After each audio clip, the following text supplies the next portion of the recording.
Ever stop to think how much those little impulse buys on your phone are adding up to, and how many subscription payments are sneaking out of your bank account every single month? Before I started using Rocket Money, let me tell you, I had no idea. But the first time I logged in, I saved $435. I couldn't believe it. Rocket Money is a personal finance app that helps you find and cancel your unwanted subscriptions, monitors your spending, and helps lower your bills so you can grow your savings. I just love the dashboard. It shows everything in one place, even the subscriptions you forgot you signed up for. And if there's something you don't need, Rocket Money helps you cancel it. Plus, it alerts you if a bill increases or if something unusual pops up in your account. It's basically like having a personal assistant for your money. Cancel your unwanted subscriptions and reach your financial goals faster with Rocket Money. Go to rocketmoney.com/Kim today. That's rocketmoney.com/Kim. rocketmoney.com/Kim. Welcome to the Kim Komando Show podcast for the weekend of March 23rd, 2024. Here's hour one. Yeah, I can't believe it's back. I'm talking about the Facebook poke. You remember that button that you would reach out to poke somebody virtually, I don't know, maybe 10 years or more? Well, it's back. Here's the reason why, Gen Zers. Turns out that 18 to 29-year-olds, they have rediscovered the joy of poking. That's right. Poking activity on Facebook has jumped. Are you ready for it? 1,300%. Wow, that's huge. When you start thinking about it, Facebook is kind of like jail, right? You sit around, you waste a whole bunch of time, you write on walls, and you get poked by people you don't know. And on that happy note, welcome, ladies and gentlemen, boys and girls. It's called the Kim Komando Show. It's the nation's largest, biggest, best, most trusted source for all things digital. I'm, of course, Kim Komando, America's beloved digital goddess, here with you once again, because after all, every single thing is now a tech thing. And you can find my award-winning show in over 420 top stations throughout the United States. You can also get us as a podcast, as a webcast over inside the Komando community. Just head over to komando.com and hit that big old button that says community. Get a 30-day free trial and you get the show commercial-free. And a big hello and salute goes out to all of our listeners on the American Forces Network Radio, reaching over 375,000 American servicemen and women in 175 countries and 200 ships at sea. Get the Kim Komando Show. Just love that. All right, I need two things from each and every one of you. Number one, the best way, the fastest way for us to continue to grow the show is for you to tell just one person about it. And number two, tell me what you want to know more about. Head over to komando.com and hit that button that says Email Kim. Alrighty, every single day, I visit at least 35, sometimes 40 different websites to make sure we're both up to date in the tech universe. And here are the top 5 things you need to know that are happening right now. And how about your iPhone? That's where we're going to start. And I love my iPhone. I use it for work. I use it for pleasure. I sit there and I scroll on Instagram. I take photos and videos. I mean, when I'm traveling, I no longer even carry a separate camera. I just take photos and videos with my iPhone. Here's the problem. A lot of people are saying that Apple is what? A monopoly, because they make it difficult to use their iPhone and their iDevices with, say, people who are not on iPhones or iDevices. Like, for example, let's look at Android owners. You're going to text somebody who's an Android, you don't get that beautiful blue bubble, do you? No, you're degraded into green. And that's one of the reasons why the U.S. government is suing Apple in a big-time antitrust lawsuit. It says that the iPhone has a monopoly over the smartphone market, not because Apple makes its own products better, this is the key, but it makes other products worse. Now, they do have a point. But speaking of sales, the last quarter of 2023, listen to this number. Oh my gosh. Apple owned 61% of the smartphone sales. 61%. Wow. Moving on to number 2, who's going to buy TikTok? The communist China app is going to be banned in the U.S. unless, of course, an American company buys it. I mean, I would if I could. 170 million Americans on it? Dang. So who's in the running? Former Treasury Secretary Steve Mnuchin. I guess apparently he's talking to the Arabs. There's Rumble. The company wrote a letter to the CEO of TikTok, Mr. Chu. Former Activision Blizzard CEO Bobby Kotick. He wants him. Kevin O'Leary. Kevin O'Leary was on ABC News this past week. Here's what he had to say about it. So think of it in 2 stacks. One is the 170 million users and the brand name TikTok. So that's valuable. but not that valuable if you don't get the algorithms which give you the preferences and history of those users. And so what's being proposed, at least it's being speculated, is that the algorithm is not for sale. Okay, that's key. The algorithm is not for sale. Well, they can always make that up in time, but Microsoft and Oracle, they supposedly said no in the past. So how much is TikTok worth? I've seen numbers anywhere from $40 billion to $200 billion. Moving on to number 3, glass doors and glass holes. That's right. I've said this so many times. Nothing you do online is ever really anonymous. And that's what people are finding out who have posted these nasty, fake, anonymous reviews on Glassdoor. I mean, they thought they would be anonymous, but not anymore. You see, Glassdoor attracts so many disgruntled former employees. They leave the most scathing, untrue stories about former, current companies and bosses. There's just one problem. Glassdoor is now requiring that all users register their real names in order to post reviews. So many people on the internet are having a complete meltdown because they've been leaving all these nasty reviews. Trust me, I've been the subject of many of them. So yes, you can still choose to remain anonymous, but for the first time, Glassdoor is going to have real names on file. You know what that means? Names can be subpoenaed if a business decides to sue. Moving on to number 4, if you have a VPN and you are marketing one, now's the time to start advertising in Texas. Why? Pornhub has been blocked in Texas over a new age verification law that requires folks to show a government-issued ID in order to use the site. How do they restrict this? By using something called GeoBlock. It uses a person's IP address to see which states can access a website. So Texas, shut it down. They're not alone. Arkansas, Louisiana, Mississippi, Montana, North Carolina, Texas, Utah, and Virginia have already done this. So how do you get around this? You use a VPN, and the searches for VPNs in Texas have soared more than 1,700%. Wow.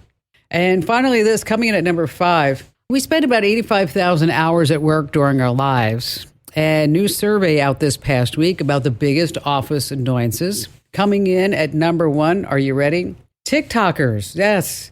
People that are turning the office into a dance set. They don't like you. Number 2, vapors.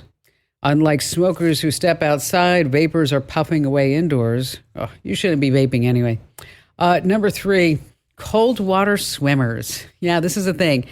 Thanks to the new ice bath technique trend, a lot of people are doing ice baths. I don't know if I could do that. I love warm water. I don't even go in the water in Maui if it's less than 85 degrees. I don't know how people do these ice baths. But anyway, it's supposed to make you a more energized person. Speaking of ice, if you accidentally drop ice cubes on the floor, just gently kick them under the refrigerator because soon it'll just be water under the fridge. I just crack myself up. All right, coming up, we're going to talk about some deep fakes that are using some family members and friends' voices you need to be warned about. And also sharing passwords. Is that a good idea? Offline maps when you're traveling. And of course, we have all of your great phone calls. And you have me, Kim Komando. Hey, I'm giving away a $500 Amazon gift card. Yes, I am. And I want to give you $500.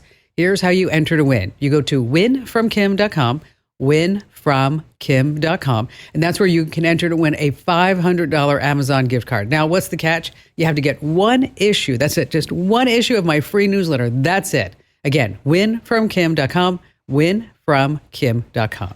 All right. How about we start with Jim in Sacramento, California? Well, first of all, I wanted to thank you over the years for all your good advice and newsletters and on the radio as well. I wanted to share with you one story. I took some of your information and shared it with my computer user clients. This one client called me and said, hey, will you come over and look at this computer? My husband allowed somebody to come in and control my computer or control his computer. And what happened was he was in the middle of this session with this guy. The guy wanted $500. It was a scam, basically. And the wife walks in and says, hey, what are you doing? And he says, oh, I let this person come in to my computer, fix my computer. And the wife says, stop, turn it all off. Don't do that. And then I got to come over there and clean up their computer a little bit, Wow. find the entry points and things. But I wanted to thank you because giving that information out to my clients was save them lots of trouble, lots of Awesome. money over the years. So I just wanted to appreciate that. Oh, thanks for your words. That's really sweet of you to tell me that. That makes my day, Jim. So what's going on now? Well, I'm dealing with some of your newsletters is talking about cryptocurrency and different ways that different people have come along and scammed other people and that type of thing. And so I'm kind of in a quandary. One day I say this is real, another day I say it's not real. So this is the situation: is I was friended by a lady on Facebook, and she. A very nice lady and this type of thing, and we're just talking about general things and stuff, and she said, hey, I have an aunt that's really good at cryptocurrency. I said, oh, okay, so I'm also reading your newsletter and saying, hey, watch out for this situation. Right. And she wanted to go get me on WhatsApp and that type of thing, and I did end up going online, or with the app Line, and so anyway, I was saying, okay, I'll throw $10K at it, and that type of thing. Is that going to be enough for your aunt to help with? And she says, well, I don't know. And so then my wife, I talked about these things with my wife. My wife says, wait a minute, our money, we're in retirement. We don't need to be gambling with money. Let's not do that. So, but I had already talked to the lady about the cause. It was for helping youth. And she ends up going and saying, well, I'll just give you $5,000 in your account. And so I said, okay. So I went through with the aunt, and with the $5,000 of her money, I'm playing with her money, not my money, and went through 3 iterations with the aunt. And now it's $500 per session, basically, I gained, and about 15% interest in a matter of 10 minutes time. So, I saw the things. It's not video. It's actually in my account. I could withdraw it at any moment. But my question is this real, or is this something that is set up just to lure people in and say, okay, now give me $20,000, give me $100,000, and then it somehow disappears, or that type thing? Oh, Jim. Yes. Jim. Oh, I just want to come smack your wrist with a ruler. Okay. Well, that's fine. I mean, come on. You really think? Okay. First of all, some woman just doesn't friend you online because she's like, oh, I think I would like Jim to be my buddy. Okay. That's number one. Number two, we're going to go on to WhatsApp. Okay. Because, okay, there's not going to be any video calls. We have an aunt who's really good at crypto. I mean, this is right down what you're telling me in the newsletter. That, wait a minute, this sounds awful familiar. But okay, but this you're is what's falling for happening. it. Oh my gosh, buddy, you're falling for Okay. it. What are you doing? Come on. You have to be smarter than this, okay? What's happening in the background is that they are fabricating all of this just to show you. It could even be just a video that they play over and over for somebody so that it looks like they're doing all these trades. Well, it isn't. Okay, so it's not. Okay, no, I'm just, I'm still playing with back and forth, but I'm saying I'm thinking that too. I mean, being in the computer industry for over 30 years, I understand that a lot of things are faked and that type of thing. But I'm saying this person is writing contracts. Now, I don't know whether are you familiar with contracts of BitCurrency? Yes, very much so. Okay, so they're writing a contract supposedly for me. I am buying the contracts, paying $120 per contract, and I am watching in 10 minutes time or something my money go or make an income of maybe $500, $600 each time in a matter of 15 minutes. Okay, let me tell you, I'm just going to cut to the chase. You can justify this to me all day long and tell me how great it's going to be. And I'm going to tell you right now, you are in the middle of a pig butchering scam. Okay. And what it is, it's a pig. You are the pig. You're getting greedy. Right. Okay. and you're seeing this and you're like, oh, wow, I just made this much. I just made this much. I just made this much. Okay, here, yes, okay. So then you go to your wife and go, okay, how about instead of 5,000, we're going to do 15,000 because look how much money I just made. And then you're going to make a little bit more. And go, okay, well, why don't we just give them $100,000? Let's just give them $100,000. Okay. Right. Before you know it, you're sitting at the craps table and you're going to have crap at the end because you're not going to have anything. And then you're going to be calling me saying, I should have listened to you, Kim Komando. I should have done this. I should have not given them the money. Everything was a big scam. Everything was set up. That account was all bogus. Everything is bogus. You got to be smarter than this, Jim. You got to be smarter, okay? You got to walk away. You got to get whatever money you can out right now and then unfriend this person, block this person, get out of WhatsApp. Oh my gosh. And you need to move on. You can't be a dope in life. And you know this, you've been in the computer industry, you said, for 30 years. You know how easy it is to fabricate things. Even Bitcoin contracts can be fabricated to make it look like whatever they're showing you is totally legit. It's not. I'm sorry to say that. You need to just walk away. You need to get whatever you can, shut it down, block the person, don't fall for it again. Because they're coming after you, because they're thinking you're a pig, you're smart. And you want to spend money, you want to throw money at something, throw it at that beautiful bride. Go take her to dinner. At least you'll get something back for your money, her warmth and her love and her appreciation. Thanks for your call. Sometimes you just got to call it out. Now, only 1 in 3 Americans know that online shops use your device's location to raise and lower prices on their products, okay? Yeah, they do. If you live in an expensive neighborhood, you're going to pay more. And if you live in a lower price neighborhood, you might not be shown all the same goods. So here's what you do. You can get around this by using a VPN, or you can use sites like PriceGrabber and Google to take a look at costs of things all over the web. And number 3, if you have Chrome, make sure you use Keepa. It's a really powerful extension. If you need more information on any of this, we have it free for the taking over at komando.com. Stay right where you are. We have more of your phone calls and tips coming up you don't want to miss.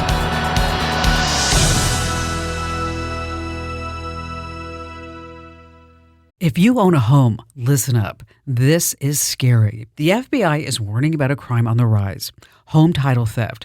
And it doesn't happen the way you might think. No break-ins, no stolen keys, just a forged signature on a single piece of paper filed with the county. In minutes, criminals can transfer the title out of your name, then use your ownership to drain your equity or even sell your home. The worst part, most people don't know what's happening until they get collection or foreclosure notices in the mail. That's why I trust Home Title Lock. When you visit HometitleLock.com/Kim, you'll get a free title history report and a 14-day free trial of their $1 million triple lock protection, including 24/7 monitoring of your home's title, urgent alerts to changes, and if fraud does happen. Their U.S.-based restoration team will work to restore your title, covering costs up to $1 million.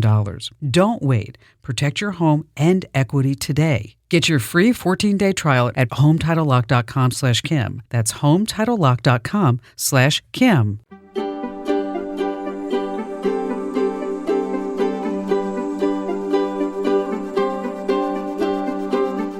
All right, coming up in just a few minutes, we have our security tip. We're going to talk about some deep fakes. And of course, we have all of your great phone calls. But before we get to that, let's talk about offline maps, because so many of us are going to be traveling this time of year, even as the summer travel season is truly just right around the corner. Now, before you hit the road, I want you to make sure that you save your Apple or Google Maps directions for what's called offline use. This will save your bacon in case you're in an area that you need directions, but you have no cell connection. Now, for Google Maps, you start by searching for your destination, then tap the name or the location, and then look for this More option. It's that 3-dot menu. I know it's called the More option. And you hit that, and then you're going to select Download Offline Map. And now with Apple Maps, believe it or not, they just recently added this feature. So you're going to search for your destination, you're going to hit that More option again, and download the map for offline use. Now, if you're traveling overseas, and you're trying to avoid all those roaming charges, expensive data charges, just remember that tip. Download the offline maps. All right, during the week, not only do I prep and prepare for this show and do our daily tech update and digital life hack, but we also do a fabulous video podcast called Kim Komando Today. Monday, Wednesday, Friday, we're live just about everywhere. I'm talking about Facebook, YouTube, Rumble, or X, Kim Komando everywhere. And this past week, I had the opportunity to speak to Just an amazing gentleman, of course, with Andrew Babinski, my co-host in that podcast. Here, take a listen. All right, so there's Clippy. Do you remember Clippy? Of course. He was the office assistant introduced in Office 97. I remember my first time seeing Clippy. We were using the, Word Office documents, and it pops up. And you're like, oh, that thing's kind of helpful. Okay. Kind of bounced in there. I could do that. And then he pops up again, and then he pops up again, and then he pops up again. And then you're screaming at your computer because you want this stupid thing to go away.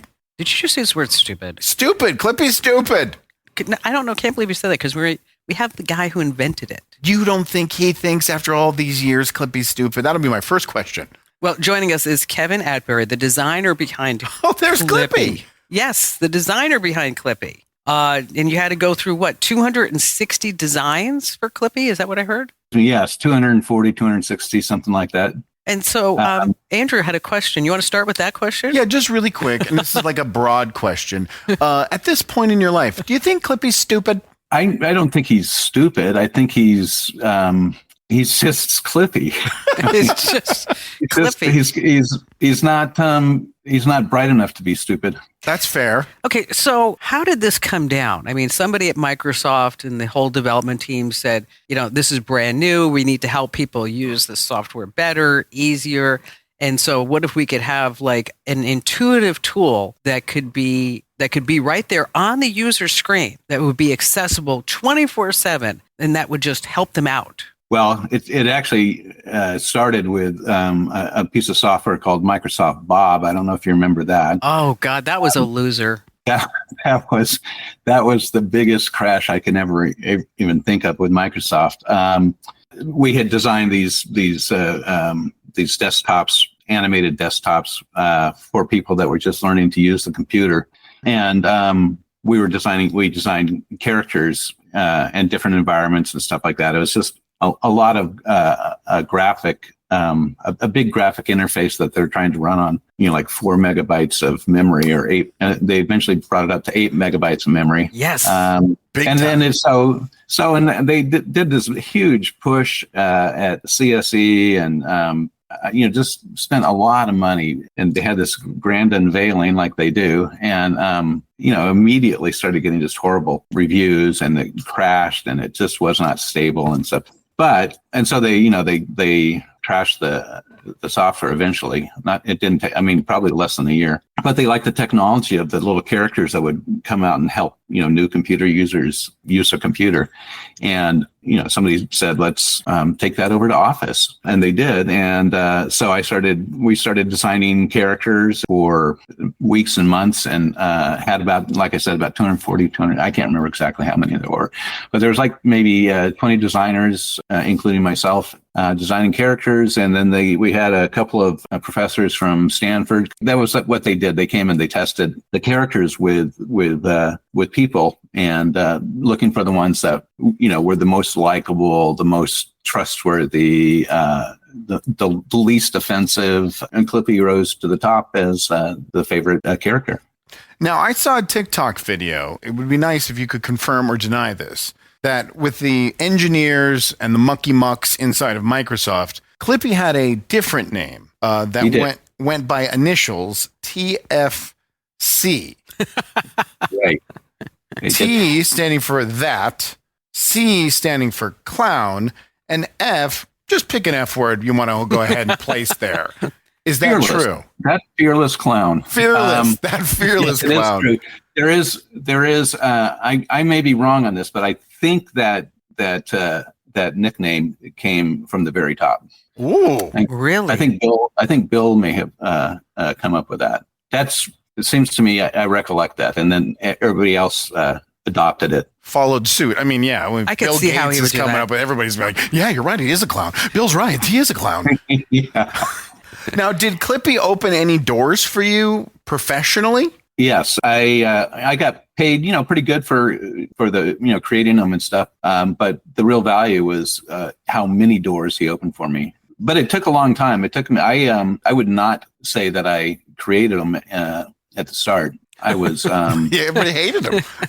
everybody hated him, and Little stepchild I there. was embarrassed of it. And every time you saw it in the press, everywhere, people talking about how much they hate him, what an annoyance he was, and stuff like that. So I didn't put him in my portfolio at all when I was, Wow. for work. Yeah. Once I realized that, all press is good press, I started saying, yeah, I created him. People say, I hate that paperclip. He drives me crazy. And I go, oh, Clippy, I created him. And they go, oh, that's so cool. So have you had any other successes like Clippy? Oh, no, nothing compares to Clippy. Clippy's world renowned. I mean, and now that he's not in the software, people love him. He's this really kind of fun meme or whatever. And he's, on all these TV shows, and, it's usually as a butt of a joke, but, people love Clippy now.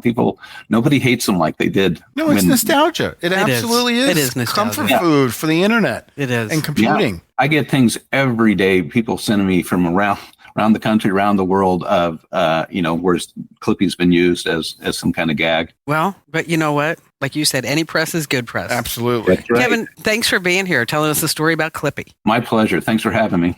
Clippy. Once again, you can catch the video podcast everywhere: Facebook, YouTube, Rumble, X, all /Kim Komando. Now, if you are more of an audio person because you like to take me on the go, you don't want to watch a video, totally get that. Wherever you get your audio podcast, just search for Kim Komando Today. That's Kim Komando Today with a K, of course.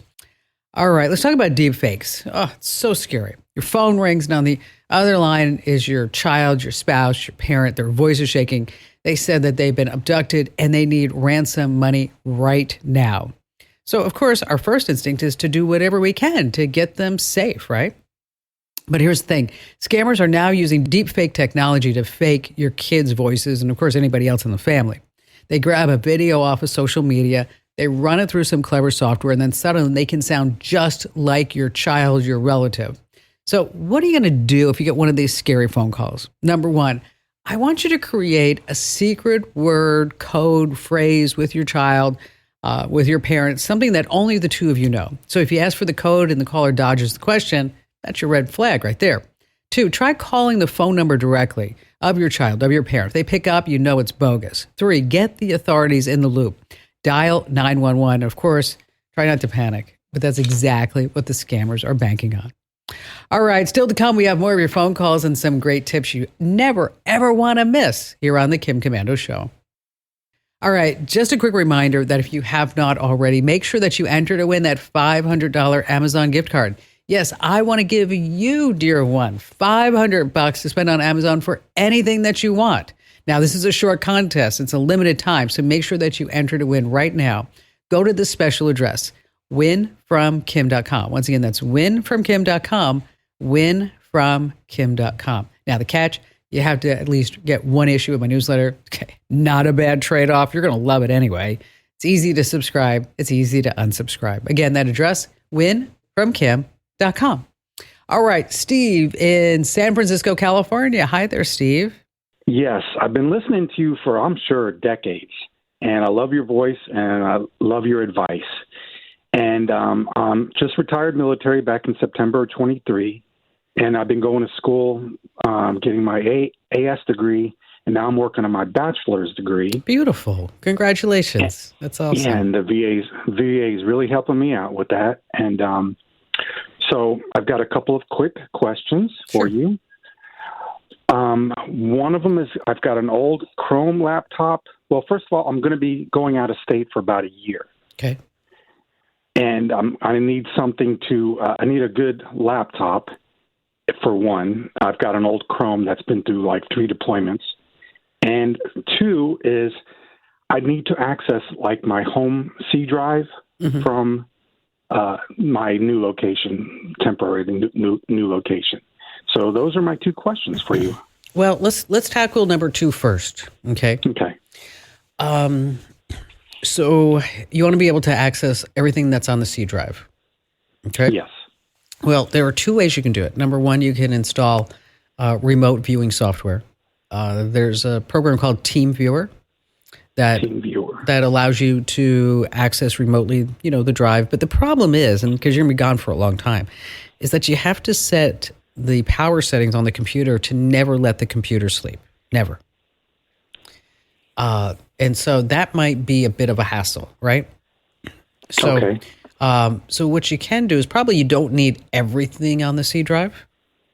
What I would do is set up a Google Drive and just upload whatever files that I might need. Because I mean, you don't need the operating system, you don't need the programs. I mean, you just need the data, right? Yes. Okay, so just set up Google Drive, and then you can set it up to sync those particular folders. Maybe it's your name, your sign-in profile for the whole computer, and then you're going to sync everything, and you're going to put all that on Google Drive. And depending upon the data, it might cost you a couple of bucks a month. You know how many gigabytes, terabytes you might have. But this way, wherever you are, is that you're not limited to go and sign into a remote computer to look at your files. Everything's just right in the cloud. And then you'd have the Google Drive app on your phone. So if you're not near a computer, you just have your phone. You can tap into it that way. It just makes life a lot easier. The remote stuff really works well when you're trying to fix something.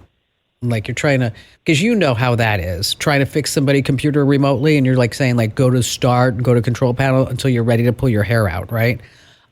Because it's just so frustrating. So these tools like TeamViewer, that's when they come into play. But if these are just files that you need remotely while you're away from California for a year or so, that's where you want to put them up on Google Drive. And then again, you can sync it now while you're there. And then as you start using it, it'll just keep updating. And then when you get back after a year, you can sync that whole drive back to your drive. So you're not losing anything. Now, as far as the laptop, what I want to do is point you over to Komando.com/laptop finder. Because what it does, we walk you through various steps on what type of laptop that you really want to buy. And then we have recommendations that our IT geniuses keep up to date all the time. So it starts out, do you want Windows, Mac, Chromebook? What do you need it to do? What size screen that you want? And what's your budget? So it walks you through like 10 basic questions. But we all work really hard to make sure that laptop finder quiz is just exactly where it's at. And then we dump you out of that quiz. I guess there would probably be a more graceful way of saying that. I'm sorry. We end the quiz. How about that? We end the quiz with about, 2 or 3 different makes and models that you can take a look at, whether it's on Amazon, Best Buy, wherever the best price is. And so, again, that's the laptop finder quiz. I put you on hold, and Amber will give you the exact address, but I think it's Komando.com/laptop-finder. I think that's what it is.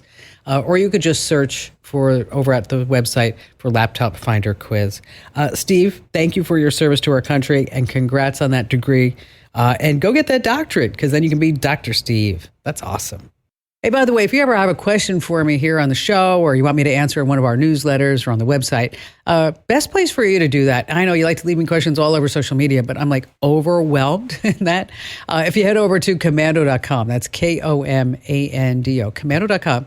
There's a link that says email Kim. Yes, that's where the magic happens. I read every single note that you send to me.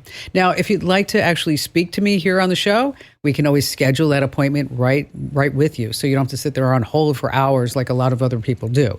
So it's really super convenient. Head over to Komando.com and hit that link that says email Kim. All right, still to come, we're going to talk about sharing passwords with loved ones. Is it a good idea or a bad idea? Make your best guess. The answer is still to come here on The Kim Komando Show. Hey, I just want to remind you that you can get The Kim Komando Show commercial free on Apple Podcasts as well as Spotify. That's Apple Podcasts and Spotify. Costs just a few bucks a month, but you do get it commercial free. Or you can get it as a perk of your membership inside the Komando community. Head over to Komando.com and hit that link that says community. All right, let's switch gears just a little bit. Do you share your password with your spouse, your girlfriend, or your boyfriend? As it turns out, you're not alone. Pew Research says that about 75% of people in committed relationships here in the U.S. have handed over their smartphone passwords to their partners. But what happens if the romance goes south? Well, breaking up is hard to do, especially if you share passwords. Not to say we don't want to have one of those crazy exes that goes on a digital rampage or starts stalking. But what's the move if your ex does know your passcodes? Step 1, not rocket scientists, change all the passwords. We're talking about everything from Hulu to your email to your social media accounts. the subscriptions and services that you both used, Amazon Prime? What about your smart thermostats, lights, security systems, garage doors, and your Wi-Fi? Don't forget to update every single password and setting too. If your ex had access, it's a good time to just revoke everything. And don't forget 24/7, hit me up at komando.com.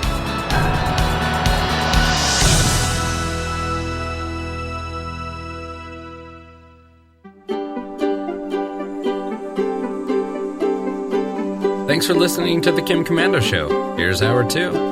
Oh, the kids, they can be so sneaky. You know what they're using now? Invisible ink. No, not invisible ink like that. I'm talking about invisible ink with their text messages.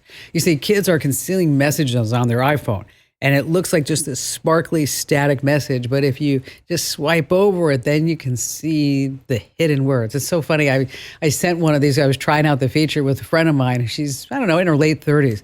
And she sent me a text back and said, I'm embarrassed to say how long it took me to figure out how to read your invisible ink message. It's really something, isn't it? Hey, listen, the kids, yes, invisible ink. Sometimes they just don't know what they have in school. To be or not to be. No, okay, that was not the best one. I'm talking about like a pencil versus invisible ink. All right, moving on. On that happy note, I'm Kim Komando, America's digital goddess, here with you with the biggest show, the most trusted show.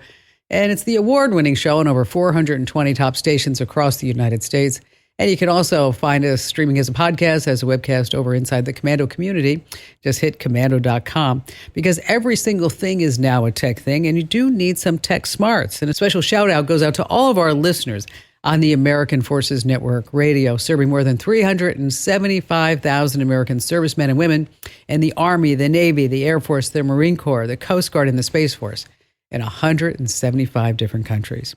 Hey, I need 2 things from each and every one of you. Number 1, this is it. You tell one person about Kim Komando. That's all, just one person. Maybe it's about the show. Maybe it's about the website. Maybe it's about our fantastic free newsletter that over 500,000 people get every single day. And you can sign up right now over at getkim.com.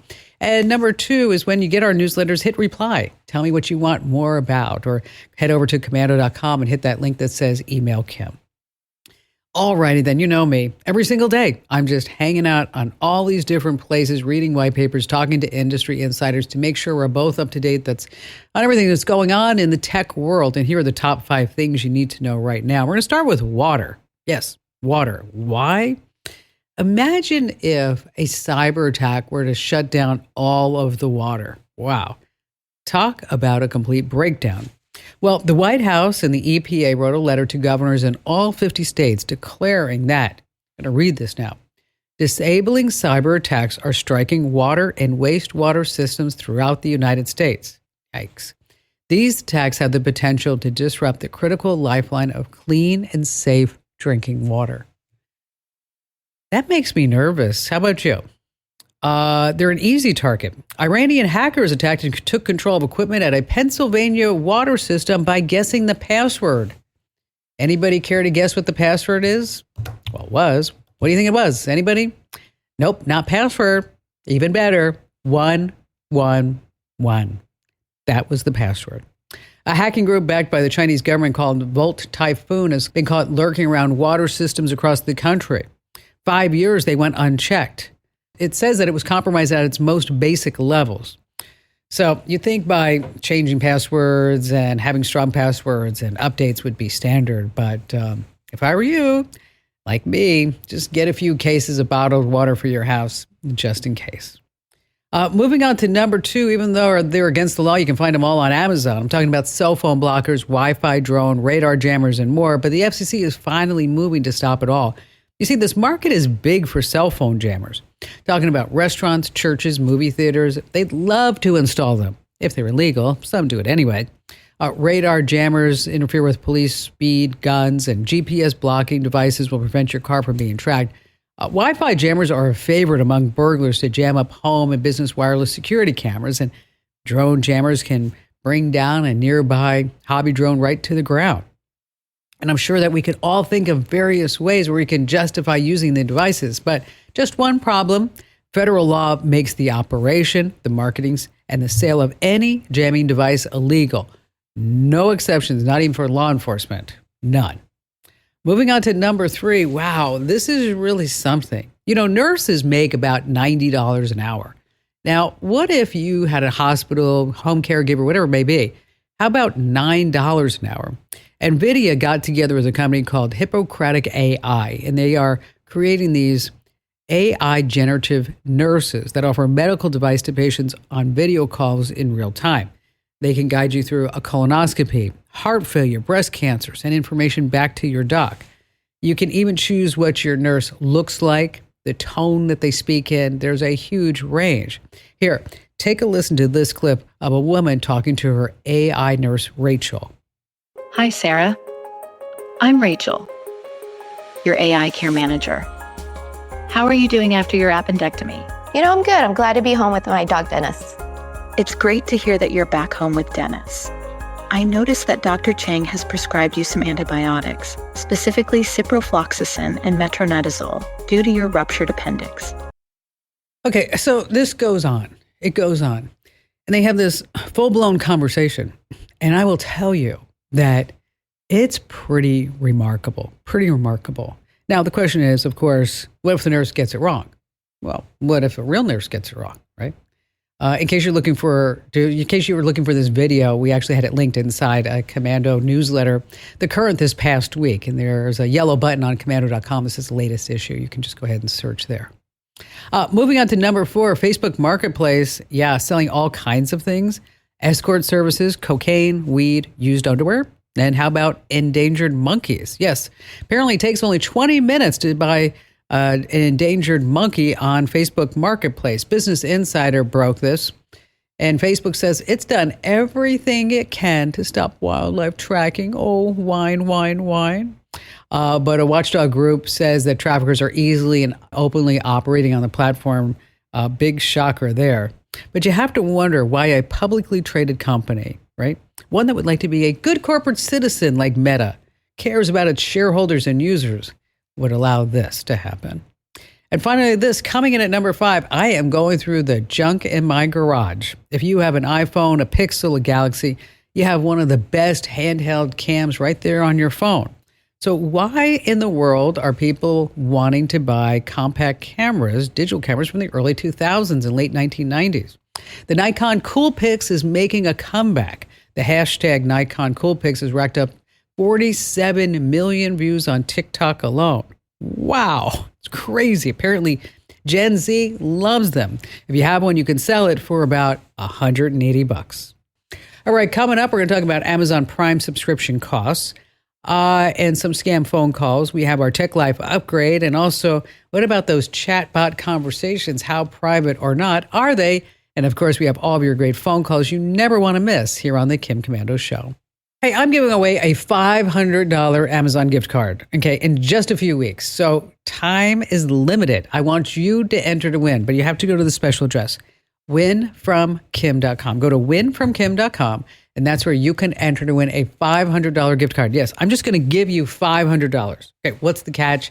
You have to get one issue of my free newsletter. That's it. You can unsubscribe if you want. It's easy to subscribe. It's easy to unsubscribe. So where can you enter to win that $500 Amazon gift card? Do it now while you're thinking about it. That's winfromkim.com, winfromkim.com. Alana in Atlanta, Georgia, glad to have you with us. I haven't talked to you probably in a good 10 years. Where you been? When I talked to you 10 years ago, we were moving to a place in Tallapoosa, Georgia, and the only internet service was HughesNet, and it's horrible. Poor thing. And it's just, I'm trying to, 10 years later, a lot's happened. My husband passed away, and now my daughter had to move home with my 3 grandbabies. Mm-hmm. Her husband just got deployed. Oh, wow. And they're talking about something called Starlink.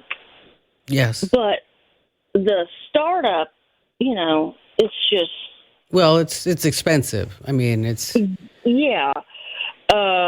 It's $600 and then it's $120 a month or something like that. Yes. And it's just we're trying to figure out a way because she's in school full time, online. Mm-hmm. And, with him being deployed, it's, they've got to be able to talk. the grandbabies are toddlers, 2, 3, and 5. Wow.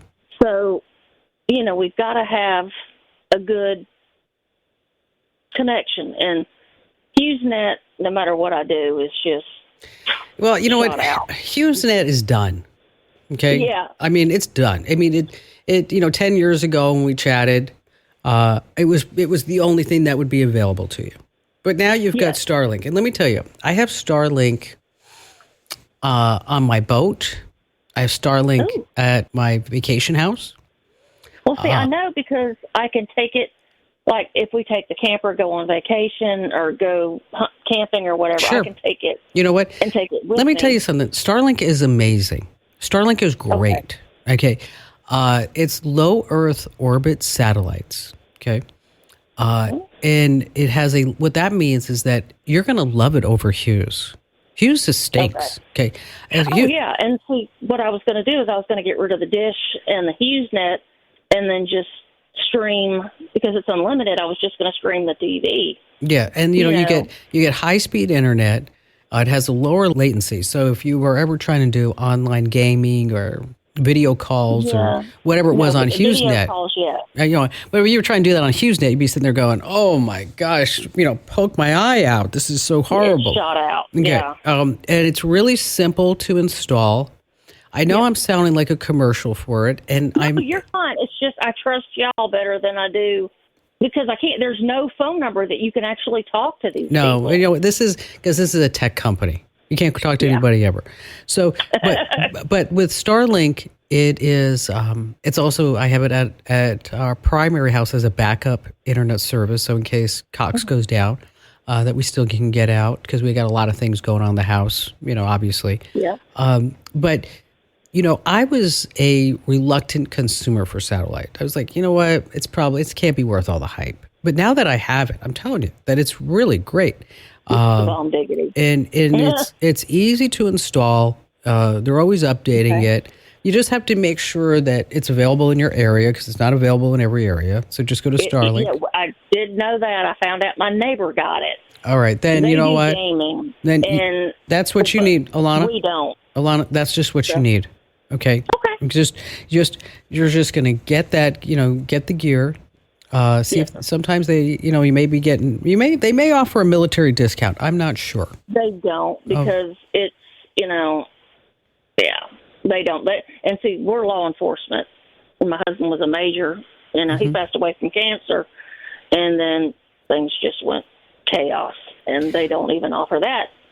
Well, here's what we'll do. Okay, can you afford the $120 a month for this?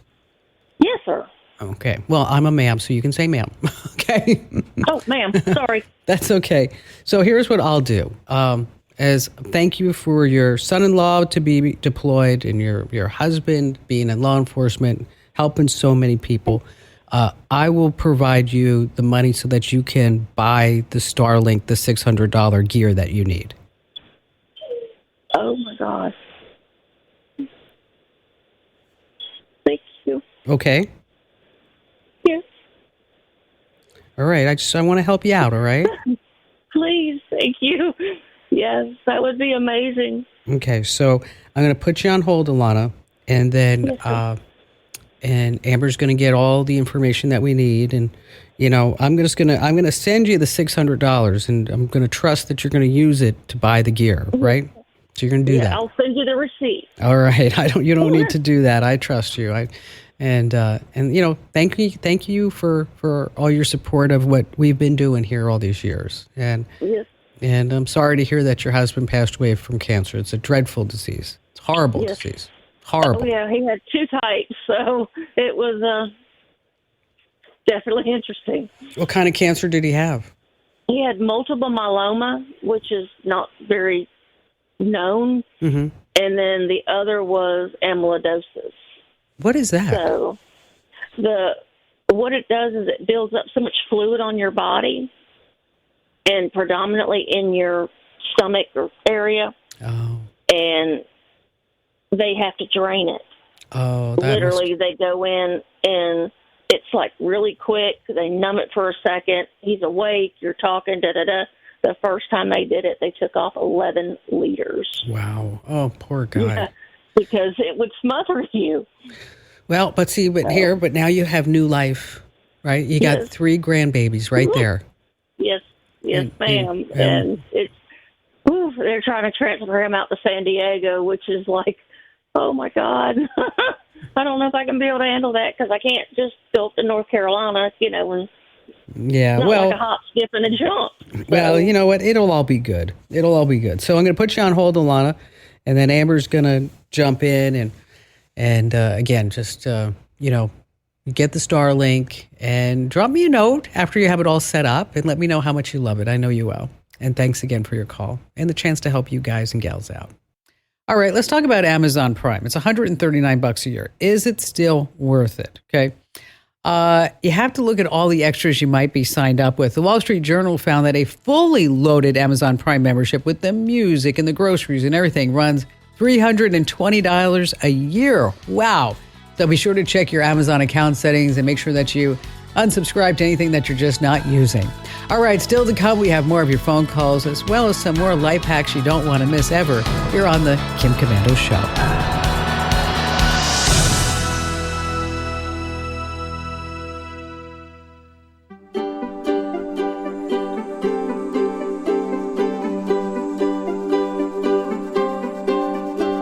All right, coming up, we're talking about the internet. Is it forever? And is there a way that you can make your website last forever?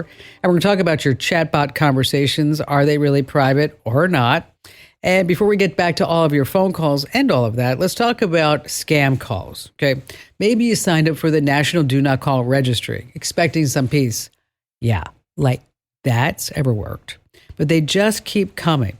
The deal is that the Do Not Call list is great against legal telemarketers, but scammers just don't follow the rules. You know that. They're outside the system. So what can you do?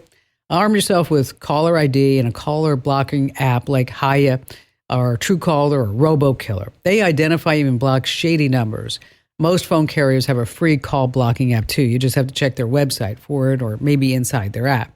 Next, if a robocall sneaks through, just hang up. Do not engage them. Do not press buttons because it only takes 3 seconds for a scammer to steal your voice. And remember, never share personal information like your social security number or credit card details on a call that you just did not initiate. All right, Jared in Charlotte, North Carolina. Hi there, Jared. I'm just curious what you recommend for multi-factor authentication as far as, there's so many different things to choose from. And what you might recommend to implement. So what's the end game? Simplicity, not having to remember passwords at all, having them generated for me, so they're really complicated and can't be guessed. That's pretty much it. Like I have the Yubico keys, and I've been trying to implement them, but I still have to have some other form to go with that. And I've tried like Google Pass keys and things like that, but they seem to not work too well with my iPhone. So you are really one of these security conscious guys. Yes, ma'am. All right. Because anytime we talk about a YubiKey, that's when I'm like, okay, this is somebody who really takes their security seriously. One of the things that you want to always keep in mind is that when you start mixing and matching different security products, it can be a real hassle. And I know that it's also a game changer when it comes to security. But there are also things that you can do as a person that may not require all these extra bells and whistles. Like, for example, you want to leverage the built-in features that you have, for example, in that iPhone. Okay. As far as using Touch ID and biometric authentication, so this way, unless that has your thumbprint, it has your facial ID that nobody will be able to get into that phone. Right. I've never been a real fan of the YubiKeys only because I find them a complete hassle to use. Okay. And if it's a hassle, sometimes the tendency then is that we're just not going to use them. Right. Correct. And so I really stick when it comes for my personal device security is that I look at various layers, and I'm going to keep those layers, and I'm going to make them as simplistic as possible, so that this way I know that it's going to be utilized. Okay. So like, for example, passwords. Okay. So Apple will come up, Google will come up and say, hey, do you want to use this password? And I'm like, yes, thank you very much. Because it'll come in with those 12, 15 characters, upper, lowercase, numbers, hyphens, whatever. And then at that point, you're like, oh, okay, thank you very much. Because now I know that password's like super duper secure, right? You can also use a password manager. And that password manager that will come up with some great passwords for you. But then guess what? It's going to keep all the passwords secure for you. And so this way you remember one master password. And then if some account gets compromised, is that you can just go ahead and have it replace that password, or you can replace the password, which also gets into account management, is that rather than just having one email address that covers every single thing, is that you start separating different tasks by different email addresses. So in case one gets compromised, that you're not sitting out there in limbo land, right? So yeah, I have multiple addresses. Okay, perfect. Okay, and that's great. And then you set up two-factor authentication. And if you want to take that two-factor authentication to the next level, then you use an authenticator app. And the authenticator app is either Google or Microsoft. They're free. And then in your settings, for example, on Facebook, on your bank, or whatever it may be, is that instead of using two-factor authentication, 2FA, that's going to send a code to your email or text, which can be easily intercepted by hackers, is that we're going to use the Authenticator app that gives you that 6-digit password that's only good for 30 seconds. And after that, poof, it's no good. So it sounds to me as like if you're trying to like put all these different pieces to a puzzle together, and then you're getting frustrated trying to make them all work. Right. So I think what we do is let's start with a clean slate, and let's utilize the tools that are available to us within the iPhone. And then, of course, you're going to need a good password management program. You might want to look at 1Password. We actually have a darn good sponsor as a password manager. It's called Keeper Security. And again, it's keepersecurity.com /Kim, is that it's 50% off. And before they even came on board, you may have heard me talk about our IT geniuses, Jeremy and John. Oh, yeah. Okay. John, let me tell you something. John does not like anything. Okay. I mean, I say that lovingly. Okay. So before anybody can come on the show as a sponsor, that I take him to John. I say, hey, John, what do you think? Because I know John's going to give me the straight scoop. Okay. He's going to say, it's either good or it's not so good. It's good, but it has this wrong. It has good, and it's like this, or it's bad, and whatever it may be. And he's 1,000% honest. And I turn down deals if John does not give his blessing. Wow. And so John said, you know what? This is great. And I'm like, I actually looked at him. I was like, did you just use the word great? Okay. I mean, because I never thought I don't really hear great a lot, Right. So when he said it was great, it's good. Is what? It's good. So, take a look at keepersecurity.com /Kim. Again, I will. Thank you. You're going to get 50% off for that. And just kind of, chillax a little bit about it. All right. Okay. And I appreciate your help, Kim. Yeah. Cause it can get a lot of, it can get very, very confusing very quickly when you start looking at all these different pieces of the security puzzle, and you're like, what do I do now? What do I do now? What do I do now? Jared, thanks for your call. Hey, listen, it's so easy to just get overwhelmed on all these different security features, isn't it? I know. Hey, Jared, there are so many people like you. Thanks again for your call. All right. You've often heard it said, once on the internet, always on the internet. The reality is that's not always true. Websites disappear. People take down blogs. They take down posts, and they take down links. They just stop working. But there is a way that you can bring up a blast from the past. Now, here's a number. About 2/3 of all web page links since 2013 have just totally vanished. They've disappeared. Now, even if you can't find that long-lost website, you can see if there's an archived web page by using something called the Internet Wayback Machine. It just automatically crawls the web and then saves it for future generations. So here's what you can do. At archive.org, which is the Wayback Machine, you type in a site's URL, and then you can see a calendar when that page was captured over time. Choose a date, and bam, you're looking at a snapshot of that web page from the past. Now, here's the deal. I did that.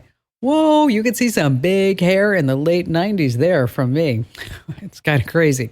Over 832 billion web pages have been saved dating back to 1996. So if your website is not part of the Wayback Machine, you can also submit your site there. Again, the address, archive.org. It's free, archive.org.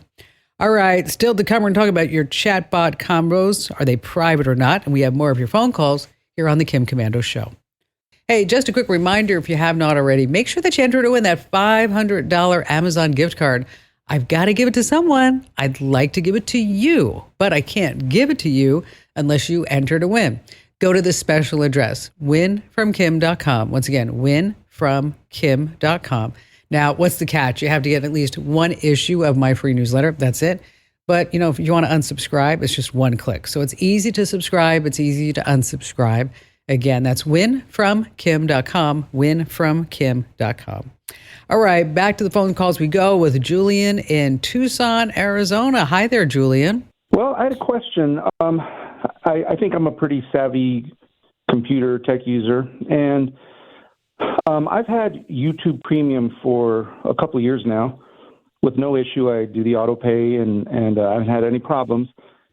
And then a couple weeks ago, I got a pop-up message out of my YouTube app, not an email.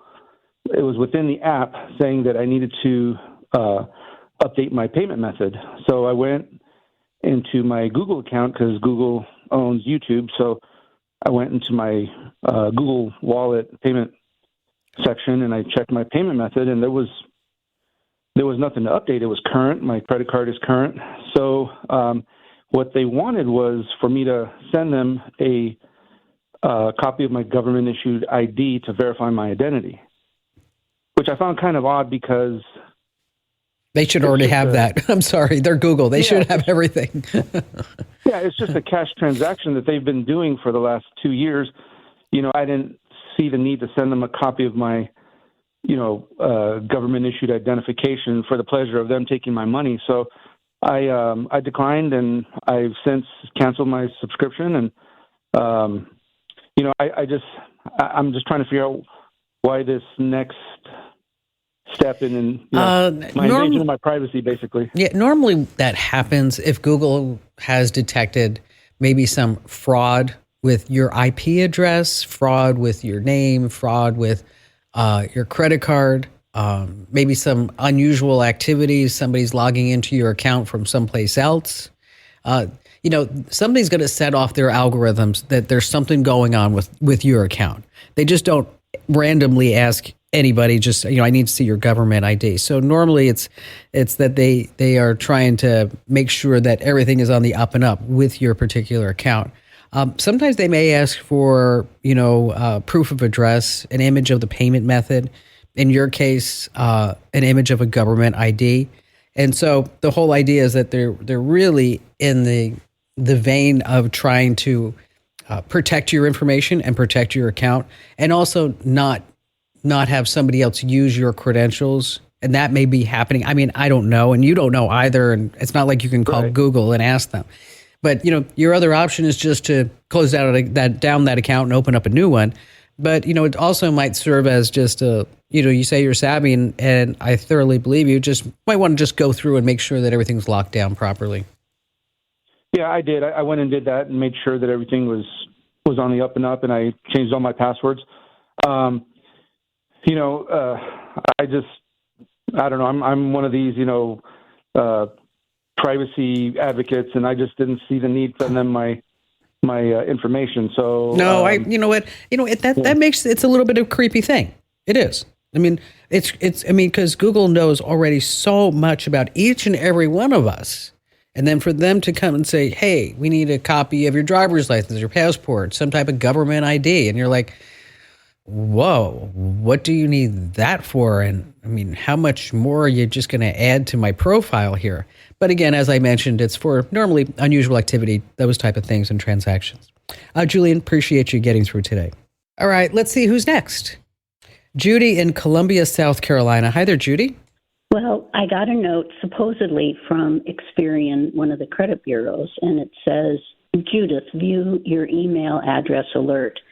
They found my email on a breached site on the dark web, and it says, click to find out more. Mm-hmm. And I'm wondering how would I know if it's really legit, Experian, right? Or if it's a scam? Well, that's the hard one. I would say that your email address is for sale on the dark web. You know why? My email address is for sale on the dark web. I mean, everybody's email address is for sale on the dark web. There's a website you can actually go to is Have I Been Pwned. That's Have I Been, and then PWNED, haveibeenpwned.com. And that's where it will tell you can just type in your email address and say whether or not you've been part of a breach, if your password's out there. So, if you're not sure, like, this is really legit, that it came from Experian, hard for me to look through the phone line and tell you whether or not it is. Okay. But you can look at all the classic signs, make sure the from address is from Experian. But even then, it's really hard now because about 8,000 domains have been compromised, and big names.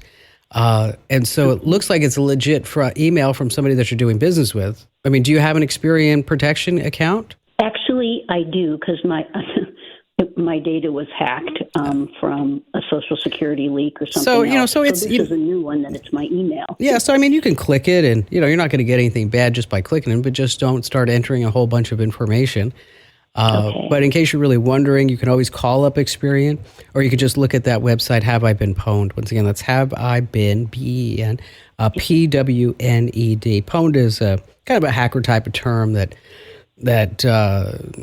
means that your data's been compromised. But I will tell you that I'm on the list. I think every American's on the list. I think the guy has 22 billion records or something like that there. So it's just a matter of the way that we're living now, is that things get sold, things get breached, and we just have to always be on the up and up and always be on alert. That's really what it's about.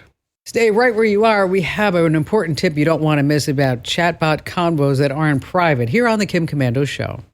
When we start talking about ChatGPT and Google Gemini, they answer all kinds of questions, right? But the problem is that these chatbots are collecting a lot of data. Now, Google warns you that your chats with Gemini could be stored for 18 months, and then deleted conversations can hang around for 72 hours. With ChatGPT, you are able to stop your conversations from being used to train AI, but they retain all records for 30 days before deleting. So that means, yes, employees of these companies can actually peek about what you're telling the chatbots. Now, there's no way around this. You can do an enterprise, and they say they don't actually use it to train the AI, but I don't know if I would believe them. So here's the deal. Don't prompt an AI chatbot with anything that you wouldn't tell a friend, a neighbor, or even a doctor. Definitely do not give them any account numbers or passwords, right? Hey, thanks for being here. Thanks for joining us. And just a quick reminder, make sure that you enter to win that $500 gift card at winfromkim.com.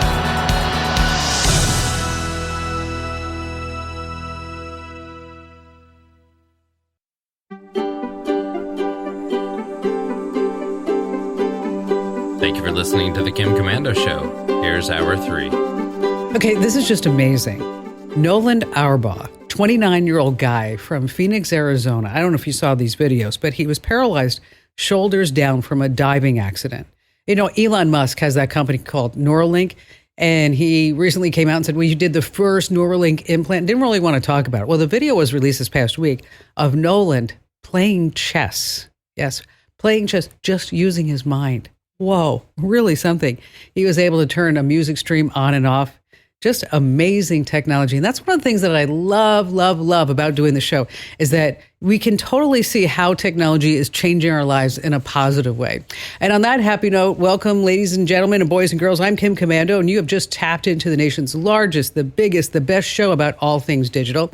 And you're about ready to get more tech smarts, because every single thing truly is now a tech thing. And if it's your first time tuning in, a huge welcome to you and to our returning listeners. It's always great to have a familiar face among us. And you can find the show on over 420 top stations from coast to coast. And we're streaming as a podcast, as a webcast over at komando.com. And you can also find the show commercial-free on Apple Podcasts and Spotify. And a big hello goes out to all of our listeners in the Army, the Navy, the Air Force, the Marine Corps, the Coast Guard, and the Space Force in 175 different countries who are joining us on the American Forces Network Radio. All right, you can count on me for doing the heavy lifting. I visit at least 35, 40 different websites to make sure that you're up to date on what's happening in the tech world. And here are the top 5 things you need to know that's happening right now. If you're going on a trip, I want you to rethink what you leave in your hotel room. Here's the reason why. A team of security researchers have found a way to get into 3 million hotel rooms, and it only takes them seconds to do. The secret is getting any SoftLock brand hotel key card. Doesn't have to be a master key card. Then using a $300 RFID device, they use that to read a code, and then they make 2 key cards. Long story short, they could make a master key that could open up any room in a hotel. Wow. Dormakaba is the manufacturer of the locks. They actually knew about these vulnerabilities. I love when they do this. Oh, back in 2022. Don't worry about us, folks. They say they've been working on a fix, which is just a software update to the front desk management system, and then it has to reprogram all the locks. So, hotels, many of which have not followed up on the update.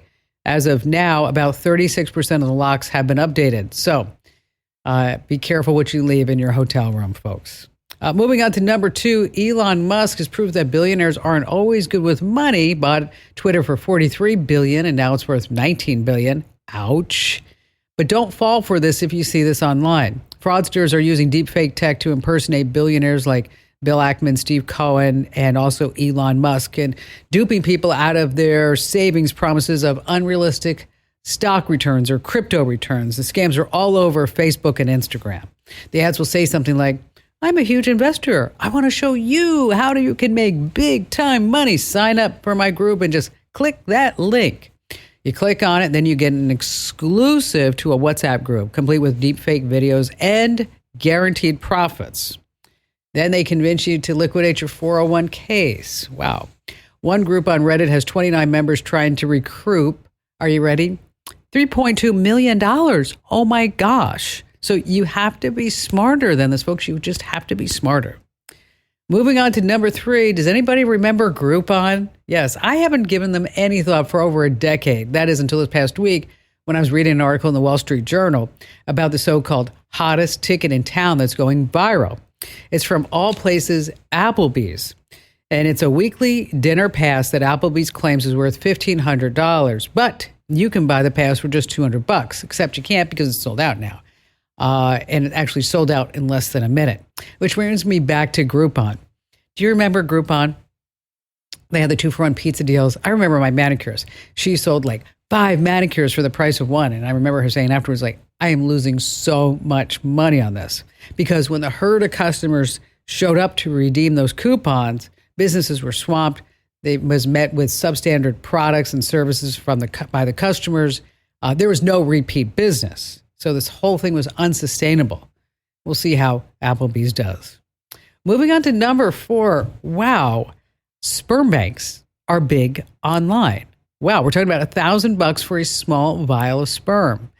And then if it doesn't work, you get another vial for another $1,000. So women are turning to Facebook as a way to bypass sperm banks and finding some sperm donors for free. Yes, apparently Facebook has a whole bunch of these groups.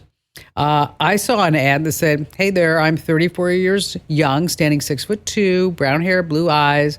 I'm cool with whatever method you're comfy with. I have a high, healthy sperm count. I've got 2 daughters of my own. I brought 70 kids into the world. The guy's offering to donate via local, drive over and, do that. There's also artificial insemination kits or just the old-fashioned way. I don't know. You can buy a lot of things on Facebook Marketplace and get a lot of things on Facebook. I'm thinking sperm is a good thing.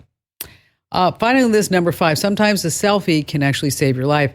New York City, Megan Troutwine was on vacation. She took some selfies. And then when she looked at it, she's like, my eyeballs look a little weird. So she went home. She went to a neurologist. Turns out that she had a brain tumor. And she had some rounds of chemo, she said. But after seeing a picture of her eyes, she's now taking selfies more to heart. All right. Coming up, we have a great tip about why now is the best time to revisit all those cord cutting options. And then we've got a great way that you can get automatic car recall notifications, because it's not like, oh, well, just want to let you know that Ford was recalled or that Kia. They don't call you up. And then, of course, we have all your great phone calls, them too, here on the Kim Komando Show. Hey, I want to give you a $500 Amazon gift card. Yes, I want to give it to you. Here's what you need to do. Go to this address. Enter to win. Winfromkim.com. Here's the address. Winfromkim.com. Winfromkim.com. Just memorize that, because that's where all of our contests are going to house from now on. Winfromkim.com. Now, this one is a $500 gift card to Amazon. You can spend it on whatever you want. Now, the catch is you have to get at least one issue of my free newsletter, but then you can unsubscribe if you don't like it. I mean, I'll be hurt and I'll probably start crying, but it's okay. Head over to winfromkim.com. Once again, winfromkim.com.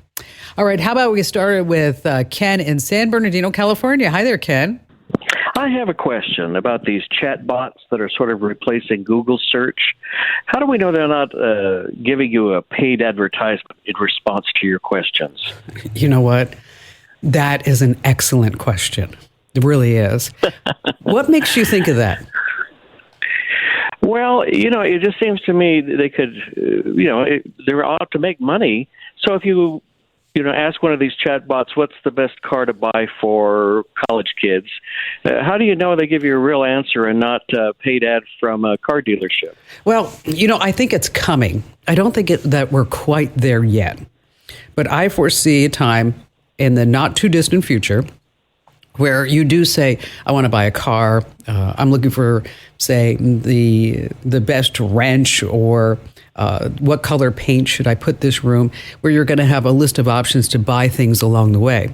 I don't think we're quite there yet as far as getting sponsored posts, but it's not unrealistic that if you were to type in a car or vacation, at whatever it may be, is that you do see ads around whatever you're searching for. And in addition to that, you do have sponsored posts and you do have sponsored products. But for right now, I don't see that as an issue. I mean, they're still trying to figure out how to make sure that if somebody says, show me George Washington, that it's not an African American, right? I mean, they've got a lot of issues with AI spilling out bad information, misinformation. And so they need to get their whole arms around that whole issue. In addition, the AI being biased because of the way it's being programmed. I mean, there are just so many different complications right now, right? Mm-hmm. And so what has your experience been with AI? Well, I used the Microsoft thing. What's it called? Copilot. It's Copilot, thank you. And the answers are pretty good. They're not quite as deep as I would like to see. But I do get the sense that I might be being shoved advertising. Not quite yet. Not yet. Yeah. It sounds like you mean that you're looking for it, but it's not quite there yet. But it is coming, as I mentioned. You might want to also, you said use Microsoft Copilot. Every once in a while, just try ChatGPT. And in addition to that, there's one called Perplexity.ai. Have you tried that one? No. Perplexity.ai is another contender in this whole, who's going to be the greatest chatbot ever. And this one's being backed by the likes of Google and also Jeff Bezos. But what I like about Perplexity.ai is that it seems to be the accuracy is a little bit better, even though I'm paying $20 a month for ChatGPT.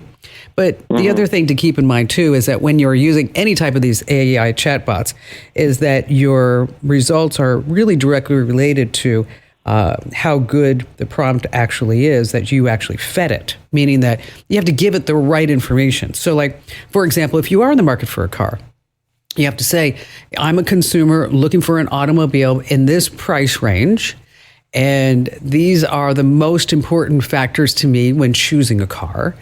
And I want you to be an automotive expert and consultant and help me decide which of these cars might be the best. Give me your top 3. And then you just keep asking it questions after questions after questions. And I know sometimes you're like, yeah, but it still didn't quite get it right. Well, that's because we are still in the infancy. I want you to think of this whole era of AI where we are right now as if it were 2007 and the first iPhone came out. And we were sitting there going, wow, this is different. This feels different. This looks like the future of what it could be. And it was. And that's where we are with AI right now. What we have with AI right now is nothing compared to what it's going to be 3, 5, 10 years from now. Hey, Ken, thank you for your call today. Yeah, all that's coming. Stacy in Reno, Nevada, you're up next. So I'm an interior designer and I specialize in window treatments.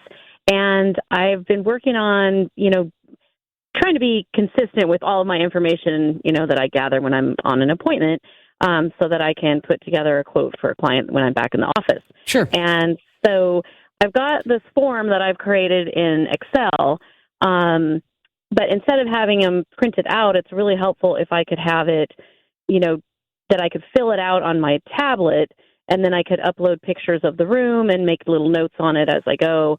And then I have it on all my, my cloud, so I can access it from anywhere. Sure. And I'm trying to find an app or an application that I can do that with. And so you said you're using Microsoft Excel? Yes. And is that working out for you then? The form, right now I just have to print it because I can't fill it out at my client's house, so. Right, I get that. The form itself is working. All right, good. But when I just use my tablet and I just take notes, I tend to forget things or not have them in the same place every time. For sure. You're not alone, okay, in forgetting things. Microsoft OneNote is what you're going to look at. It works with Microsoft Excel, and basically you're going to insert the Microsoft Excel form into OneNote, and then that allows you to draw and write notes directly on it. And it works with handwriting, drawing, typing. It syncs across everything. And that would probably be the easiest way for you to get that done. The reason why I asked if you were happy with Excel is that, there are just, so many specific applications now. Like, for example, in your industry, there's something called WindowWare Pro and My Blind Co. And these are specifically for window covering professionals like yourself. And it helps manage your business, streamlines the workflow. It gives you estimates and quotes, and it integrates with QuickBooks. Oh, I do have a program that does that. Oh, okay, yeah. Awesome. Okay, good. Because I don't have that, like if I'm at a client's house and I'm doing a drapery and then I'm using Roman shades, it's easier to just draw on there, the measurements, where I'm going to put the rod and things like that. Oh, for sure. So, yeah. Instead it's like, okay, go 2 inches, type. No, we don't want to type anything in. We want to be able to just to draw it. So just pick up Microsoft OneNote. And it's definitely just a really quick solution for you to make that magic happen. Which, OneNote is one of these products from Microsoft that doesn't get a lot of attention, but it really is truly powerful. Stacy, thank you for your call today. Love getting your questions. By the way, if you ever have a question for me and you're just too shy to come on the show, I get that. You can always head over to komando.com. And then there's a link at the top that says email Kim. Just fill out that form. And by the way, I'm the only person that reads every single email there.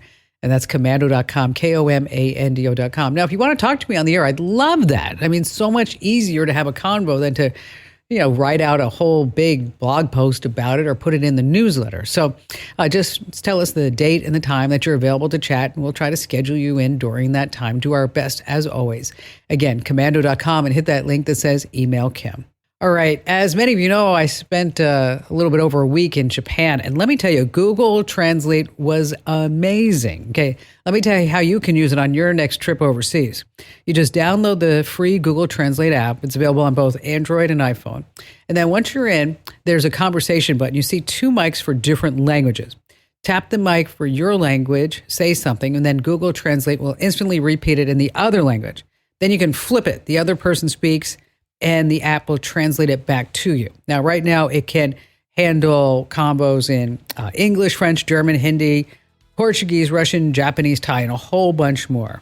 Now, I will tell you that Google Translate is smart but it's not always the most accurate. So when the conversation isn't really happening because either you're talking too fast or the other person is, just do it on single mic mode. I found that works out flawlessly. Stay right where you are. We have more tips and phone calls you just never, ever want to miss.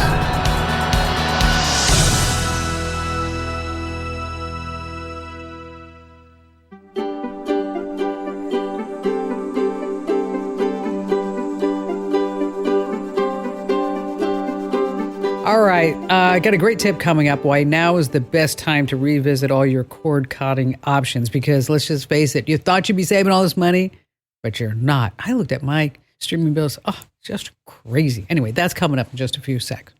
All right, Tom in Charleston, West Virginia. Hi there, Tom. Glad to have you with us.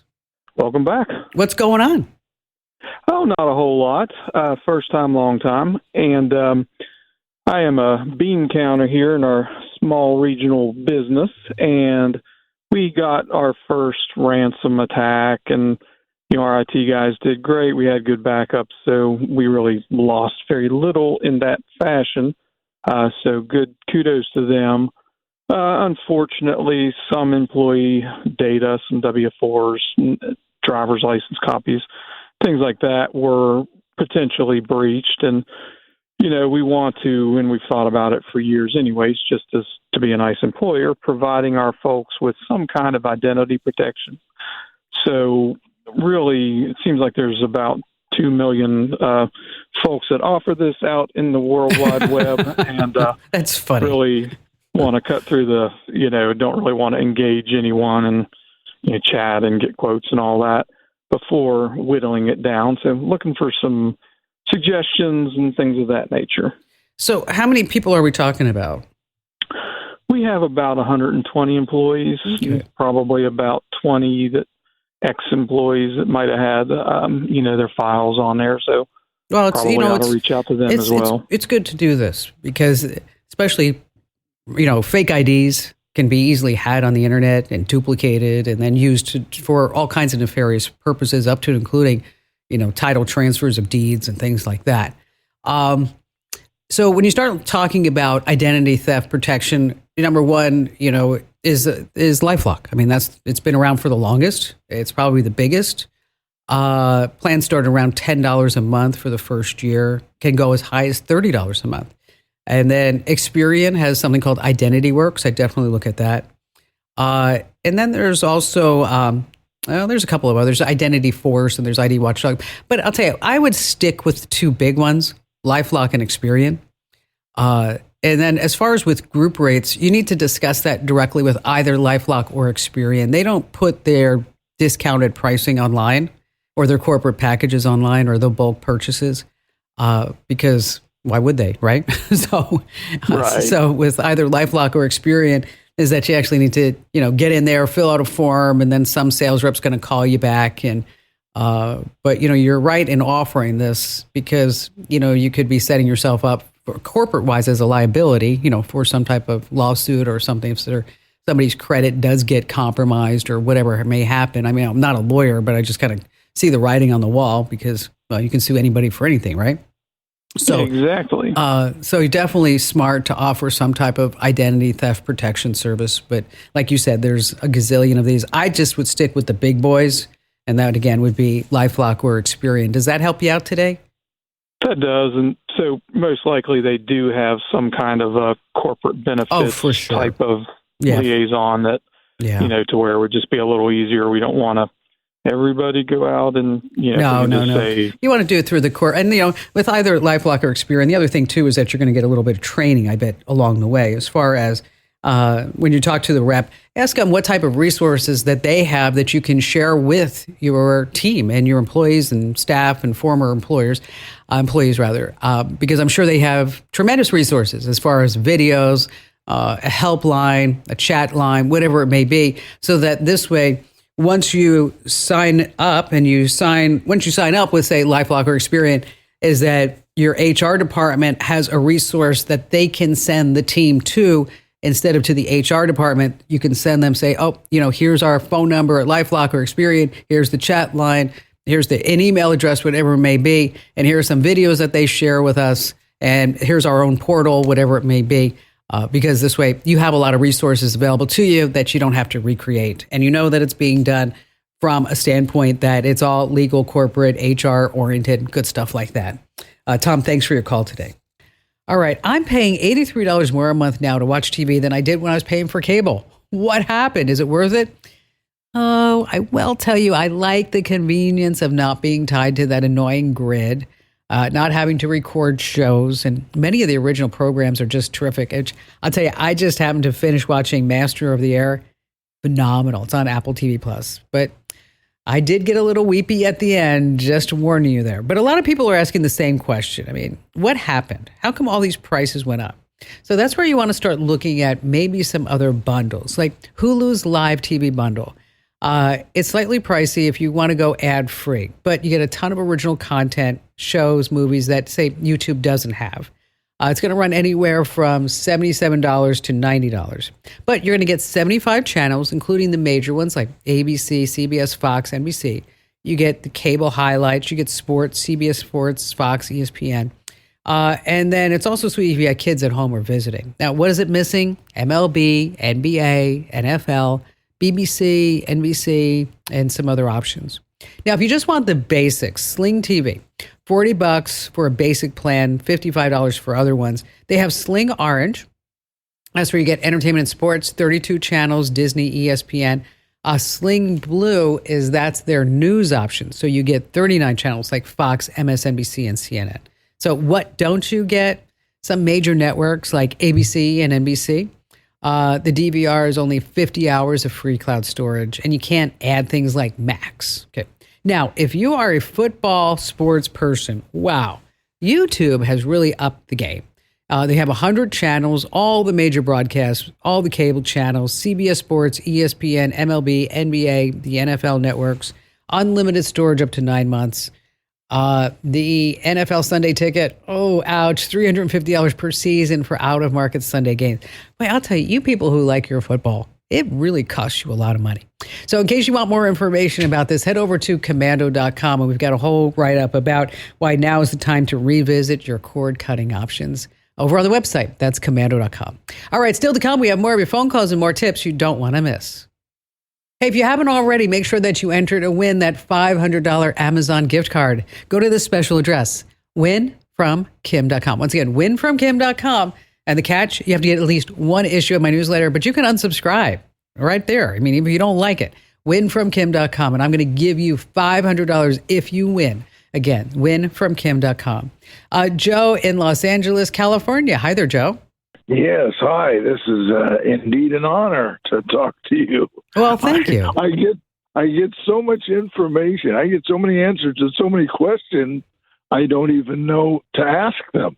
So I enjoy tuning in just to see what I'm going to find out today that I don't know. That's awesome. Anyway, I'm calling about a security system. I've got a self-storage facility back in Arkansas. I'm out of state a lot of the times, and I've tried getting different security systems, and either the roof leaks and it rained on the thing, or the person runs off and steals it who was supposed to install it. And so I went ahead and bought this. It's called it's Cobra security camera system. Okay. And it's still in the box. I was going to open it and set it up where I am just to make sure it works, but I watched a video and I thought, man, I don't think I can set this up. So I'm probably just going to get your opinion on it and ask a couple of questions if you could possibly help me out. Sure, go ahead. I'm just going to send it back to the person in Arkansas who will hopefully be able to install. At least I know she won't steal it. That's my big accomplishment with that. Well, you know, when you start talking about security systems, now more than ever, especially in a self-storage, a business type of environment, is I don't want you to put Wi-Fi in there. And why would that be? Because there are too many criminals now that have access to Wi-Fi jammers. And so, you know, you want to make sure that if it's just Wi-Fi, that maybe it also has a backup as a cellular. You know, a lot of systems have that, like SimpliSafe does. But if it's just a Wi-Fi camera system that's just going to be giving you alerts, I wouldn't put that in a self-storage. I wouldn't do that. I think, if you're gonna secure this, and if you want to do it the right way, is that you do hardwired cameras, okay? Yes. That are recording not only locally to also off-site, and that you have access to, and whoever the manager is at the self-storage. You get motion alerts and video alerts and any other alerts. They have facial recognition, as well as if it's a car, maybe even you can make sure you position one where you get the license plates going in and out. License plate readers, they used to be really expensive. And now license plate readers are about $1,000. Okay. Oh. So when you're talking about, the storage facility, is that instead of just thinking I'm going to slap up a couple of Wi-Fi cameras and a couple of indoor and outdoor and see if that's where it's going to be, that's just not good enough. I mean, just not good enough. If you are truly wanting to, protect a facility, is that you have to think holistically on how we're going to do this. And yeah. I would definitely recommend taking a look at a hardwired system. Reolink is a company that I can send you a link to, that is a wired security system, has a 2 terabyte hard drive. It does people and vehicle detection and gives you all those alerts. And like you said, nobody's going to walk off and steal it. Well, they can. I guess anybody can steal anything. But if it's a hardwired camera, it's definitely not going to be worth it to them at that point, because there's so many other easier things they can do. And then don't forget about security signs. I mean, those are really effective, that all this footage is being stored off-site and it's not just here locally. So, maybe you need to consult with a local security company in Arkansas. But I would send back this whole Cobra system. I don't think it's not going to do you any good. It's just going to frustrate you. The person's going to put it in, and it sounds like it's in a not such a great area, and then they're going to call you up and say, "Guess what, Joe? Somebody stole the cameras again." And you're like, "Oh crap, somebody stole the cameras again." The other thing that you can do too is that if you put the cameras up high enough on the facility, you can also put them in security cases itself, and boxes, waterproof cases. And so that this way, in case somebody does want to steal the camera, they got to break through the case in order to get through the camera. And there's one thing about thieves that we all know, is that they're lazy. Okay, they want to go for the easiest thing that they can get. If it looks like it's going to be too hard for them to steal, take too much time, they're going to move right on. So send that sucker back, Joe. I'm sorry you wasted your time, effort, and energy in buying it, but I'm really glad that you called me so we can set the record straight. Okay, let's see who's up next. Danny in Sun City, Arizona. Hi, Danny.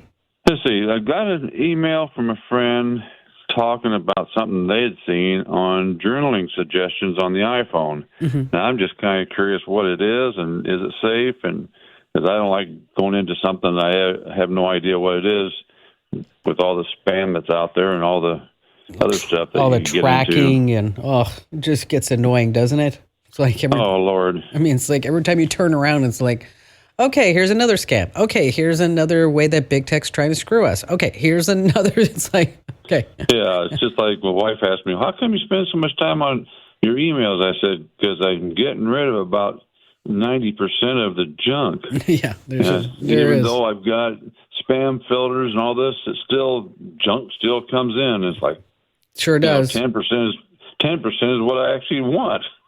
Well, Apple on the iPhone, they have something called the Journal app, Apple's Journal app. And it's going all over social media because, I don't know, somebody at Apple screwed up because they called this feature discoverable by others. Okay. So you get the Journal app for free, and then it's supposed to detect other iPhone users that are near you via Bluetooth. And so there are a whole bunch of people on social media that says, oh, iPhone Journal, it says discoverable by others. That means that whatever you put inside your journal on your phone or on your iPad, everybody else in the world is going to be seeing it, and it's on by default. Okay. All right. Here's how it really works, is that if you have discoverable by others turned on the free Apple Journal app, it will alert you when somebody near you is in your contact list. So it's going to prompt you to say, hey, look, Danny, your friend Kim is not too far from you, so maybe you might want to write a little note about what you and Kim talked about today. And so you can turn that off. And you just go to settings, privacy, and security, and then there's journaling suggestions, and you can just turn that off, discoverable by others. It's not a big deal. But a lot of people on the internet are using it as clickbait and trying to, say, oh, this is bad, and Apple's, they used to be a good company, and now they're not dealing with your security anymore. It's just designed, really, this discoverable by others. It's just primarily designed just so that it will give you prompts for if you want to write a journal entry about something with somebody who's in your contacts. But again, totally turn that off.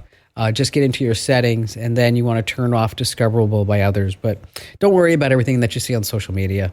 I mean, again, there's always a lot of junk on social media, but don't worry about this one because it's with most of it that's being shared just is not true. And thanks for your call, Danny. And just a quick reminder, if you want me to answer your question, you can always drop it over on the website.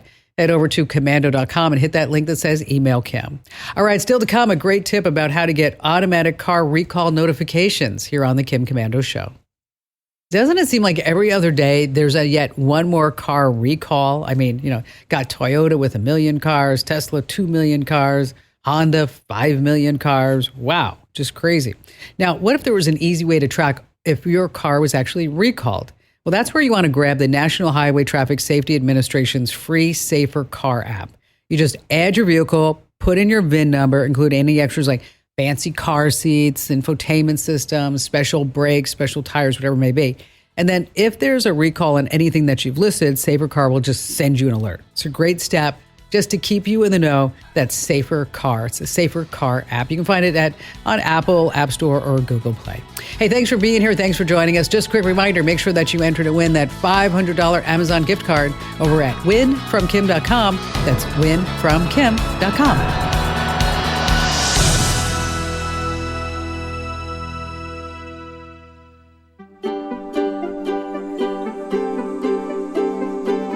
Thanks for listening to the Kim Komando Show. Here's hour 4. $500,000. Oh my gosh, that's right. For that amount of money, you could be one of 6 people to enjoy suborbital travel. That's over 100,000 feet above Earth. I don't think I could do that, to go have dinner. Company by the name of Space VIP, a space tourism company. They got together with a Michelin star chef, a guy by the name of Rasmus Monk, and they crafted this menu for a 6-hour journey above Earth via spaceship Neptune. Okay. This is not really a spaceship. Well, I guess it is. It's a hydrogen-filled space balloon. And then you're going to eat as you watch sunrise over the Earth's curvature. Okay, that would be really amazing. Yes, but $500,000, wow. I just hope the restaurant has a great atmosphere. Oh, yeah, that was a good one. On that happy note, I'm Kim Komando, America's beloved digital goddess, here with you once again. So thrilled that you're here with me. It's wonderful. And you're about ready to get more tech smarts because every single thing is now a tech thing. And of course, you can find my award-winning show on over 420 top stations across the United States. And you can get us as a podcast, as a webcast, commercial-free over at komando.com. And by the way, you can also get the show as a commercial-free podcast on Apple Podcasts or Spotify. Just go ahead and search for Komando, of course, with a K, wherever you get your podcasts. And that's right. Our T-Mobile Unlimited listener line is now open at 1-888-825-5254 is the way to join us. And if you're just too shy to come on a big-time show and podcast, I get that. You can always drop me your questions over at komando.com. There's a link that says Email Kim. Already, every single day, I go to at least 35 or 40 different websites to make sure we're both up to date on what's going on in the tech-verse. And here are the top 5 things you need to know that's happening right now. And we're going to go back to 1994. That's when automakers first began equipping all cars and trucks with that so-called black box. We were told that it would only collect accident and engine performance data. Well, 30 years later, it's a whole different story. It was just a matter of time before the car manufacturers realized how much money they could make by selling the data in the car's black box. So instead of recording only accident and performance data, today's cars are equipped with something called EDRs. Yes, EDRs, event data recorders, and they keep track of just about everything. It knows when you're speeding, hard braking, rapidly accelerating. It automatically and wirelessly reports everything to data brokers like LexisNexis. And this data is turned into your driving risk score that is sold to your insurance company, which is then going to use this to what? Oh, you're so smart, raise your rates. So you might be saying, oh, Kim Komando, this is an invasion of my privacy. It is, but it's not illegal. Moving on to number 2, which AI chatbot is the best? I wrote about this for USA Today and the New York Post, as I put them to the test: ChatGPT, Google's Gemini, and Perplexity. And I asked 3 to write a note excusing me for my Aunt Sarah's party. And then I also asked them to write a pitch for my new theoretical business, and also, what about a hike? So Gemini won the dinner party with the most thoughtful note, recognizing the effort and love that my Aunt Sarah put into the event. Now, ChatGPT won the business pitch with the most imaginative quotes about the product and all its great benefits. Now, for the hike, ChatGPT laid out all the trails, told me about the history and the best times to go. Now, keep in mind, none of my requests required any medical, legal, or in-depth technical know-how. For that, I don't trust any of them. Moving on to number 3, EVs. We just don't want them. So guess what? The government is starting to crack down. The government has decided that we have no other choice and force is necessary. The Biden administration is ready to go with new, harsher and auto emission standards. So for the next 3 years, to help stimulate an ailing EV economy, Washington is going to relax emission standards just a little bit. But by 2027, the push is going to hit hard, really hard. Only 30% of all vehicle sales can be gasoline powered. Now, let me tell you something. If they really want us to buy EVs, they have to make them better. That has to have a longer range. We need to have actual recharging stations where we want them and need them. So if the automakers know that within 36 months, this is my point, we're going to be forced to buy an EV anyway, they have no incentive to make any changes. So we're just going to lose all around. This coming in at number 4, what qualifies as high-speed broadband? ISPs are doing their best to sell the most expensive high-speed broadband access plan to everyone. So it's the question, how fast does it have to actually be high speed?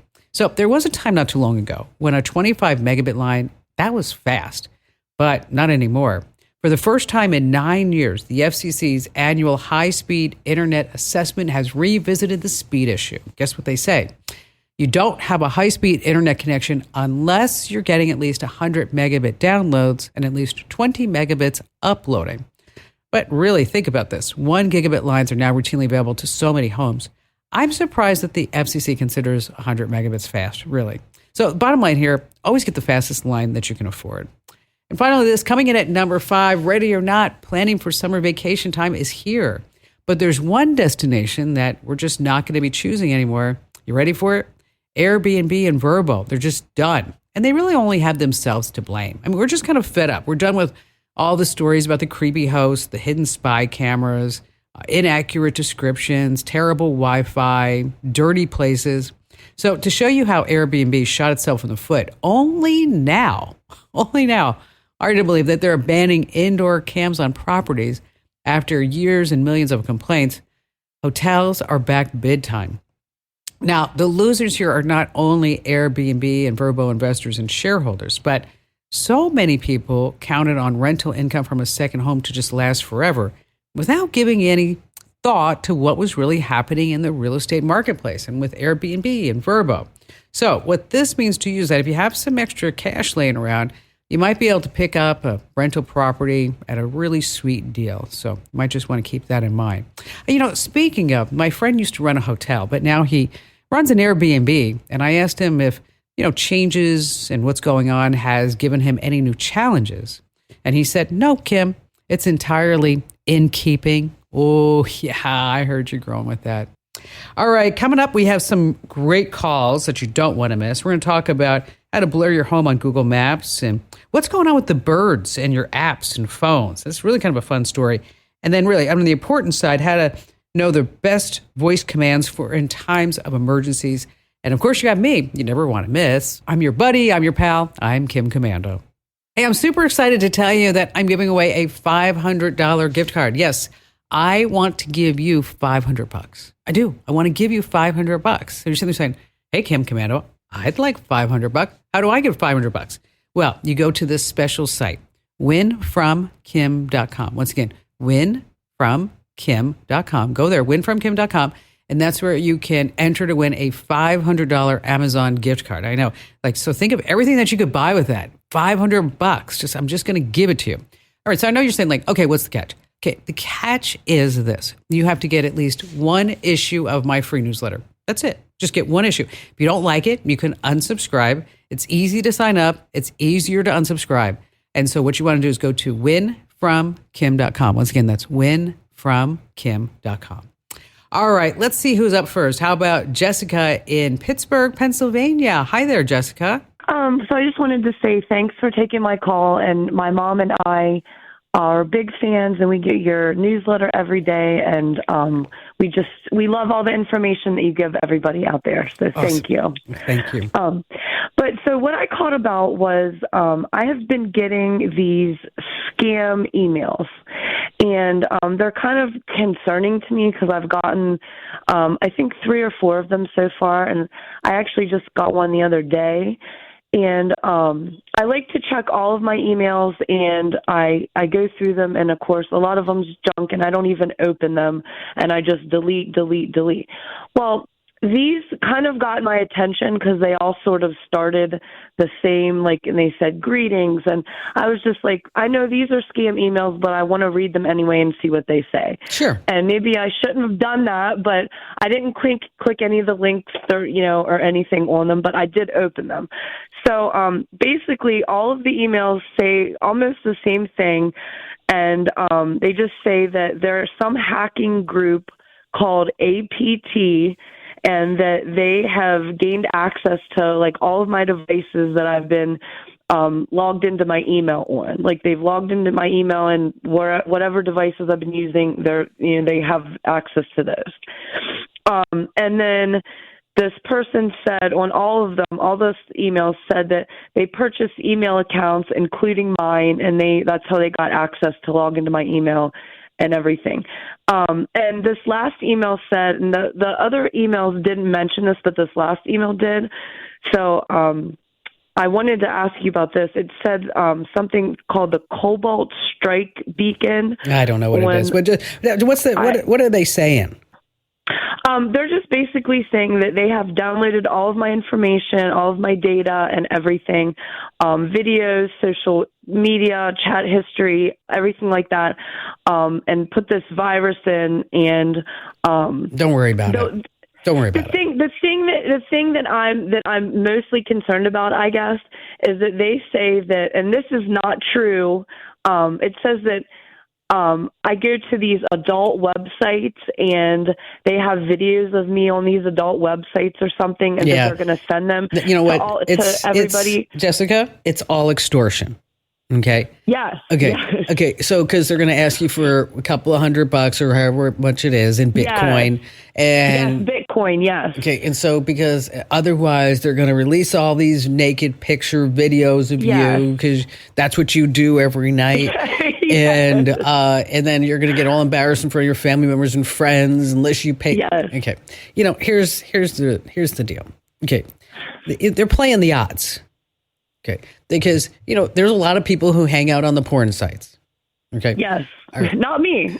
So when they're hanging out on the porn sites, they figure, okay, if we send this out to millions of people, there's probably going to be a good percentage back is going to say, oh crap, ooh, that's going to be bad. I'll send you the money. I mean, what's $500? And they're not going to send. Yeah. Okay. So is it a bad thing that you looked at the email as long as you didn't click anything? But I will tell you, by you opening the email, just opening that email, there's a secret beacon inside that email that just went back to those people. It said, oh, this is a good email address. This is a valid email address. So we're gonna put her on a list. So we're going to sell her email address to somebody else because we authenticated that email address. So now you're going to get even more of this garbage. So I know it's tempting to look. I know it is. Okay. But, you're better off just all right, you know what? I don't need to look. I got more important things to do, right? Yeah. I mean, so, if it's in the junk folder, odds are it's a pretty good sign. It used to be, years ago, you'd want to check your junk folder because, maybe you were missing something. But today, the spam filters are so good that it's not like really legitimate mail is going to end up in the spam filter with a high percentage anymore. It just doesn't really happen. So, Jessica, just go on and move forward and then just delete all that spam and junk, and you don't need to look at it. And then, my advice is too, like if somebody really wants to get a hold of you, if it's that important, okay, they're not just going to email you, they're going to text and call you too. So I wouldn't be worried about like not finding out that you just won $1 million in the Publishers Clearinghouse. Jess, thanks for your call. I know. You want to look, but you just can't. All right. Let's see who's up next. Wayne in Orlando, Florida. Hi there, Wayne. Well, I travel some, but you have convinced my wife that we have to have a separate computer to handle all of our financial tax type paperwork that's not connected in any way to our other computer systems. Okay. And what I'm looking for is a strong recommendation. We have a lot of Apple computer within the house, but I'm looking for what a good laptop is that maybe isn't extremely expensive, but will secure what we need. And so do you guys feel like that you would fall prey to some type of scam that may be out there?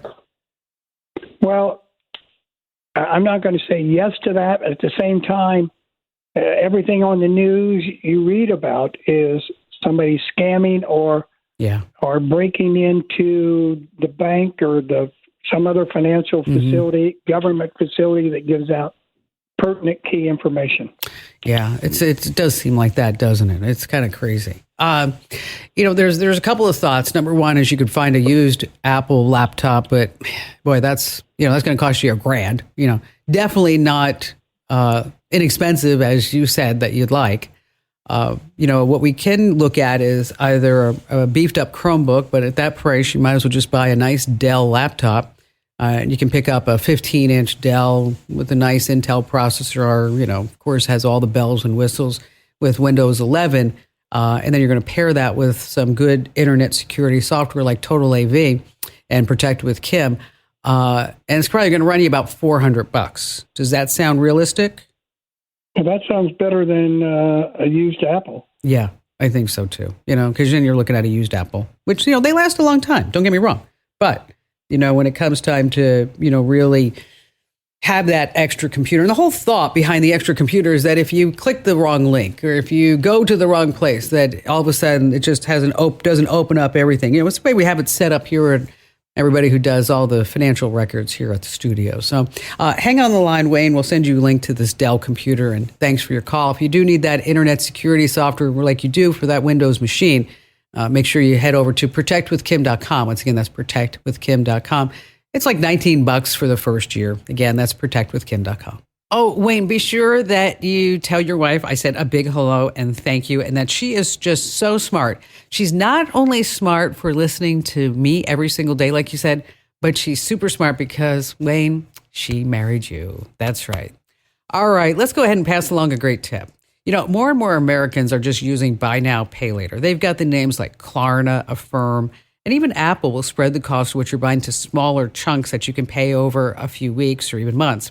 It's kind of like the modern old school layaway plan. Now, in 2023, it's going to be so much higher this year. 88 million people used BNPL. That's buy now, pay later in their purchases. So is it the right choice? Is it the best choice for you?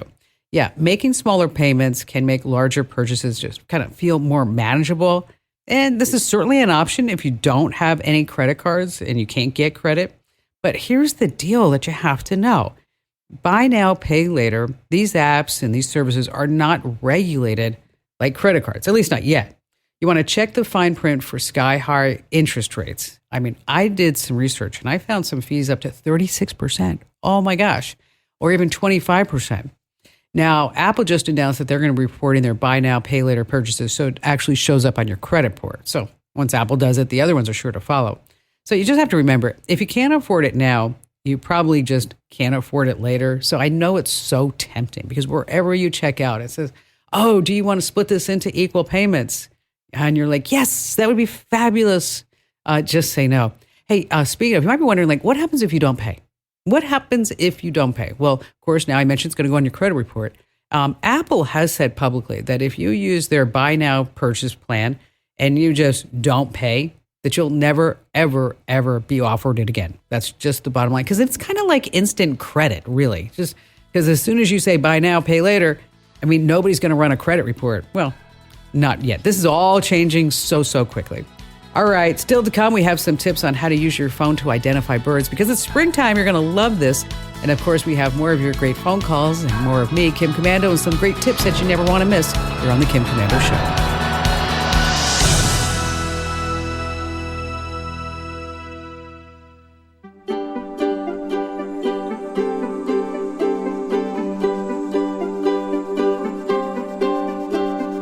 In case there's ever an emergency, you need to know certain voice commands, not just for you, but for members of your family and also your circle of friends. I'm going to be passing some things along because I know you're that super smart person in your family. So I want to make sure that you know all these commands and you can also spread the word.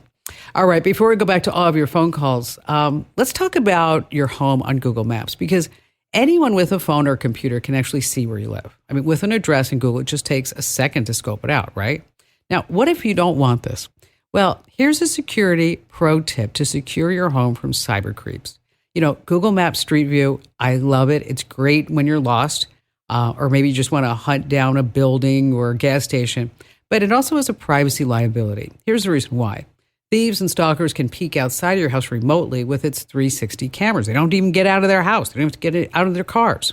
So there's a little known trick you need to know. You can actually blur the photo of your home in Google Street View. Here's how. You want to go to this special address, maps.google.com. Once again, that's maps.google.com. And you want to put in your address in the search bar and press enter. And then that's where you're going to see Street View. Now, here's where you need to look. At the bottom right-hand corner of the screen, you're going to see a little box that says report a problem. It's really, really small, not by accident, trust me, but it's there. So another screen is pop-ups. And then that's where you can request to blur your house. You can also adjust the size of the image to fit anything else that you like out of Street View. So like just a couple of seconds, you might get your privacy back. Might. Not 100% sure, but you can do it. Once again, that address is maps.google.com. And then in the bottom right-hand corner of the screen, tap report a problem, and then just go ahead and follow the prompts from there. All right, moments away from another great tip you don't want to miss. But let's see, Bernie in Sheboygan Falls, Wisconsin. Hi there, Bernie. Well, thank you very much. The weather here is not quite as warm as what it is where you are, but it will be spring tomorrow, they say, but we have snow coming on Friday. Oh. Yeah. Oh, well. I just want you to know I enjoy reading your newsletter every morning, and I always find at least something that gets me to go look at my accounts and my equipment just to check things over a little bit. Oh, that's awesome. Thanks, Bernie. Thanks for those kind words. What's going on? Well, back around Thanksgiving time, we had both our credit card and our debit card get compromised. And once we got all that settled with the bank and the credit card issuer and all that, decided it was time to maybe look at security. So resetting passwords, setting up the two-factor verification, and so on. Now, back in the days when I had maybe only a dozen different sites that I looked at, yeah, it was probably a naughty thing to do to have the same password for all of them, but I've changed that. And one of the things I've noticed as I'm working on passwords is when you want to change them, that Google sets up a little thing of suggested passwords. Sure. And, they're always a big jumble with capitals and small case letters, numbers, symbols, and whatever. And I'm just wondering if those are okay to use. Sure. I actually think it's a good idea to use those. I use whenever Apple generates a password for me, I do that myself because it does come up with a whole mishmash of characters, doesn't it? It's like numbers, upper, lower case, hyphens, and, gang signs, whatever it may be in there. And you're like, whoa. And it makes it really difficult for brute force attacks in order to kind of crack that password. And it also makes every password unique for every single account, which is, the fundamental security right now. And it's automatically saved into your password manager, Google's password manager, or the iCloud keychain, which does encrypt it. It gives it accessibility across all your devices. And so you might be saying, like, okay, so what's the downside to this, right? What's the downside? Yeah. The downside is that you're relying on one ecosystem. So if you ever switch from Google, if you ever switch from Apple, is that you're like kind of out of luck because you have all your passwords saved there, right? I mean, yeah, true. So you're going to have to redo all the passwords, and then that's why it's advisable to use a password manager. We have a brand new sponsor called Keeper Security, and it's a darn good. It's only like $1.50 a month or something like that, and it generates passwords for you, gives you those master passwords, and also it becomes an easy way too when you want to share a password, maybe maybe even mention like where your passwords are in an estate type of plan and good things like that. So if you feel comfortable using Google, you're going to stick with them forever, then, I don't see any problem with that. But if you're looking for more flexibility, more choice, don't want to be tied to big tech, head over to keepersecurity.com/Kim. Great password manager for business as well as family and single use. And again, they're giving a great deal. It's like 50% off. Bernie, thanks for your kind words about the newsletter. If you're not already getting it, make sure that you sign up now over at getkim.com. Once again, that's getkim.com.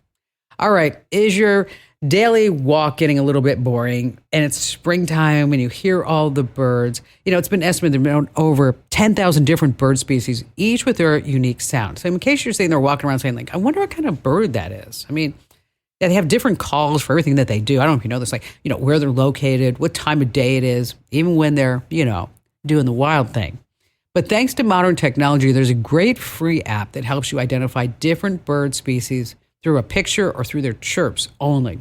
It's called Merlin Bird ID. It's from the Cornell Lab of Ornithology. Merlin Bird ID. Once again, Merlin Bird ID. With it on your phone, you identify birds by answering a few simple questions, snapping a photo, or maybe just recording a bird sound, and then you get real-time suggestions. It's actually a lot of fun. And so if you have never tried this, put it on your phone, your device, just, give it a shot. Again, it's Merlin Bird ID. All right, still to come, we have some more of your phone calls, as well as a really important tip at the end about voice commands that you need to memorize just in case of emergencies here on the Kim Komando Show. So, do you want $500? I want to give you $500. Yes, that's it. I'm just going to give you $500. So how do you get this $500? You just have to go to one place, winfromkim.com. Once again, that's winfromkim.com. And that's where you enter to win this $500 Amazon gift card. So you might be sitting there saying, oh, come on, Kim, there must be some big gotcha. It's not a big gotcha. You just get one issue of my free newsletter. That's it, in your email box. That's all. Not going to sell, lease, distribute your email address to anybody ever, by the way. And if you don't like it, you can unsubscribe. I make it that easy. It's one click to unsubscribe. So again, where do you go? winfromkim.com. winfromkim.com. That's where you can enter to win a $500 Amazon gift card. Let me tell you, you should do it right now because everybody can use $500, right? Yes. winfromkim.com. All right, back to the phones we go with Marty in Atlanta, Georgia. Hi there, Marty. Oh, I got hacked back in December of last year on Facebook, and he got all my info. He got my password and everything, and he used my account on my profile to reach out to any friends that I couldn't get in contact with at the time. And he's trying to scam them, and I'm trying to get this account deleted, and don't know how to go about doing it. Facebook itself has really been no help to me. Oh my gosh, say that's not true, Marty. Really? The company that cares about every single one of their customers? That one? Yeah, that's the one. So, how do you think you got hacked? Oh, I walked into it. Well, tell me. I had a senior moment. We were at a party, and we were in the middle of judging a contest, and I got a instant messenger text from a friend of mine that I've known for years, asking me to help him out. He was stuck and he needed some codes to get back online. I didn't think anything of it, and I gave him the keys to the front door. And then I realized that I was hacked, and it was too late. It already changed my password and changed my profile. So that was on me. That's never happened before, and it's humiliating to think that I walked into that. Yeah. But I did. Well, I'm glad that you admitted it. I mean, sometimes I ask people the question like, "Oh, Kim, I have no idea how that happened." I'm like, yeah. But you know what? I walked into that. So everybody, you need to be careful. Stop giving out some codes, okay? Right? Oh, yeah. Okay, so first of all, I'm sure you already went to the Facebook page and said, I've been hacked, right? Right. Okay. And if that didn't do the magical trick, then what you need to do is invite your family members and friends to report your page. And the more people that you can report it as fake and impersonating, that's the more attention that you're going to get from Facebook. Unfortunately, it always astounds me that we have this major corporation here in the United States, headquartered in the U.S. And of course, they have customers all around the world, and I get that. But from this major corporation, a public company, that we as a society have accepted the fact that we cannot get help from them. Okay. Even though they profit from us, even though they sell our data, they start feeding us more data and everything along the way. For some reason, we think like, oh, it's a tech company. Why should they actually have a phone number? Why should they have a phone number? Okay. I mean, imagine if that was the airlines. Could you? Oh, my gosh. They would go ballistic. What do you mean I can't call American or United Airlines? Nope. You got to fill out a form and fill out that form and just sit and wait for somebody to maybe by the luck of God respond to you. It just doesn't work. The other thing that you can do, Marty, is go over to Facebook's social media account, on Twitter, X, whatever you want to call it, and complain over there. I have a link that we're going to send you. I'm going to put you on hold. I'm sorry that you have to go through all this. I'm going to put you on hold. And then when I do, Amber's going to give you a link that you can share with your family members and friends about how they can report your account as hacked. That's great. So, Marty, thanks for your call today. So many emails I get from people having your Facebook pages hacked. So don't be Marty. Be smarter than Marty. All right, let's see who's next. Gary in Ocean City, New Jersey. Yeah, for where I grew up. Hi there, Gary. Hey, here's the situation. My wife and I are both retired. We have a grandson and a great-grandson down in North Carolina, and we visit them occasionally.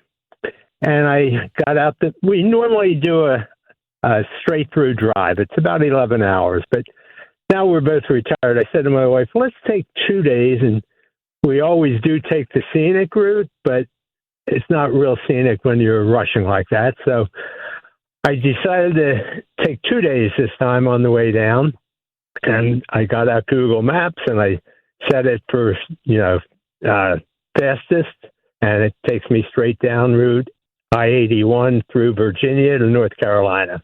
Okay. I switch it over to the shortest distance, and it takes me down I-81 straight through Virginia into North Carolina. I went the scenic route. Skyline Drive, Blue Ridge Parkway, take our time, nice time of the year to do it.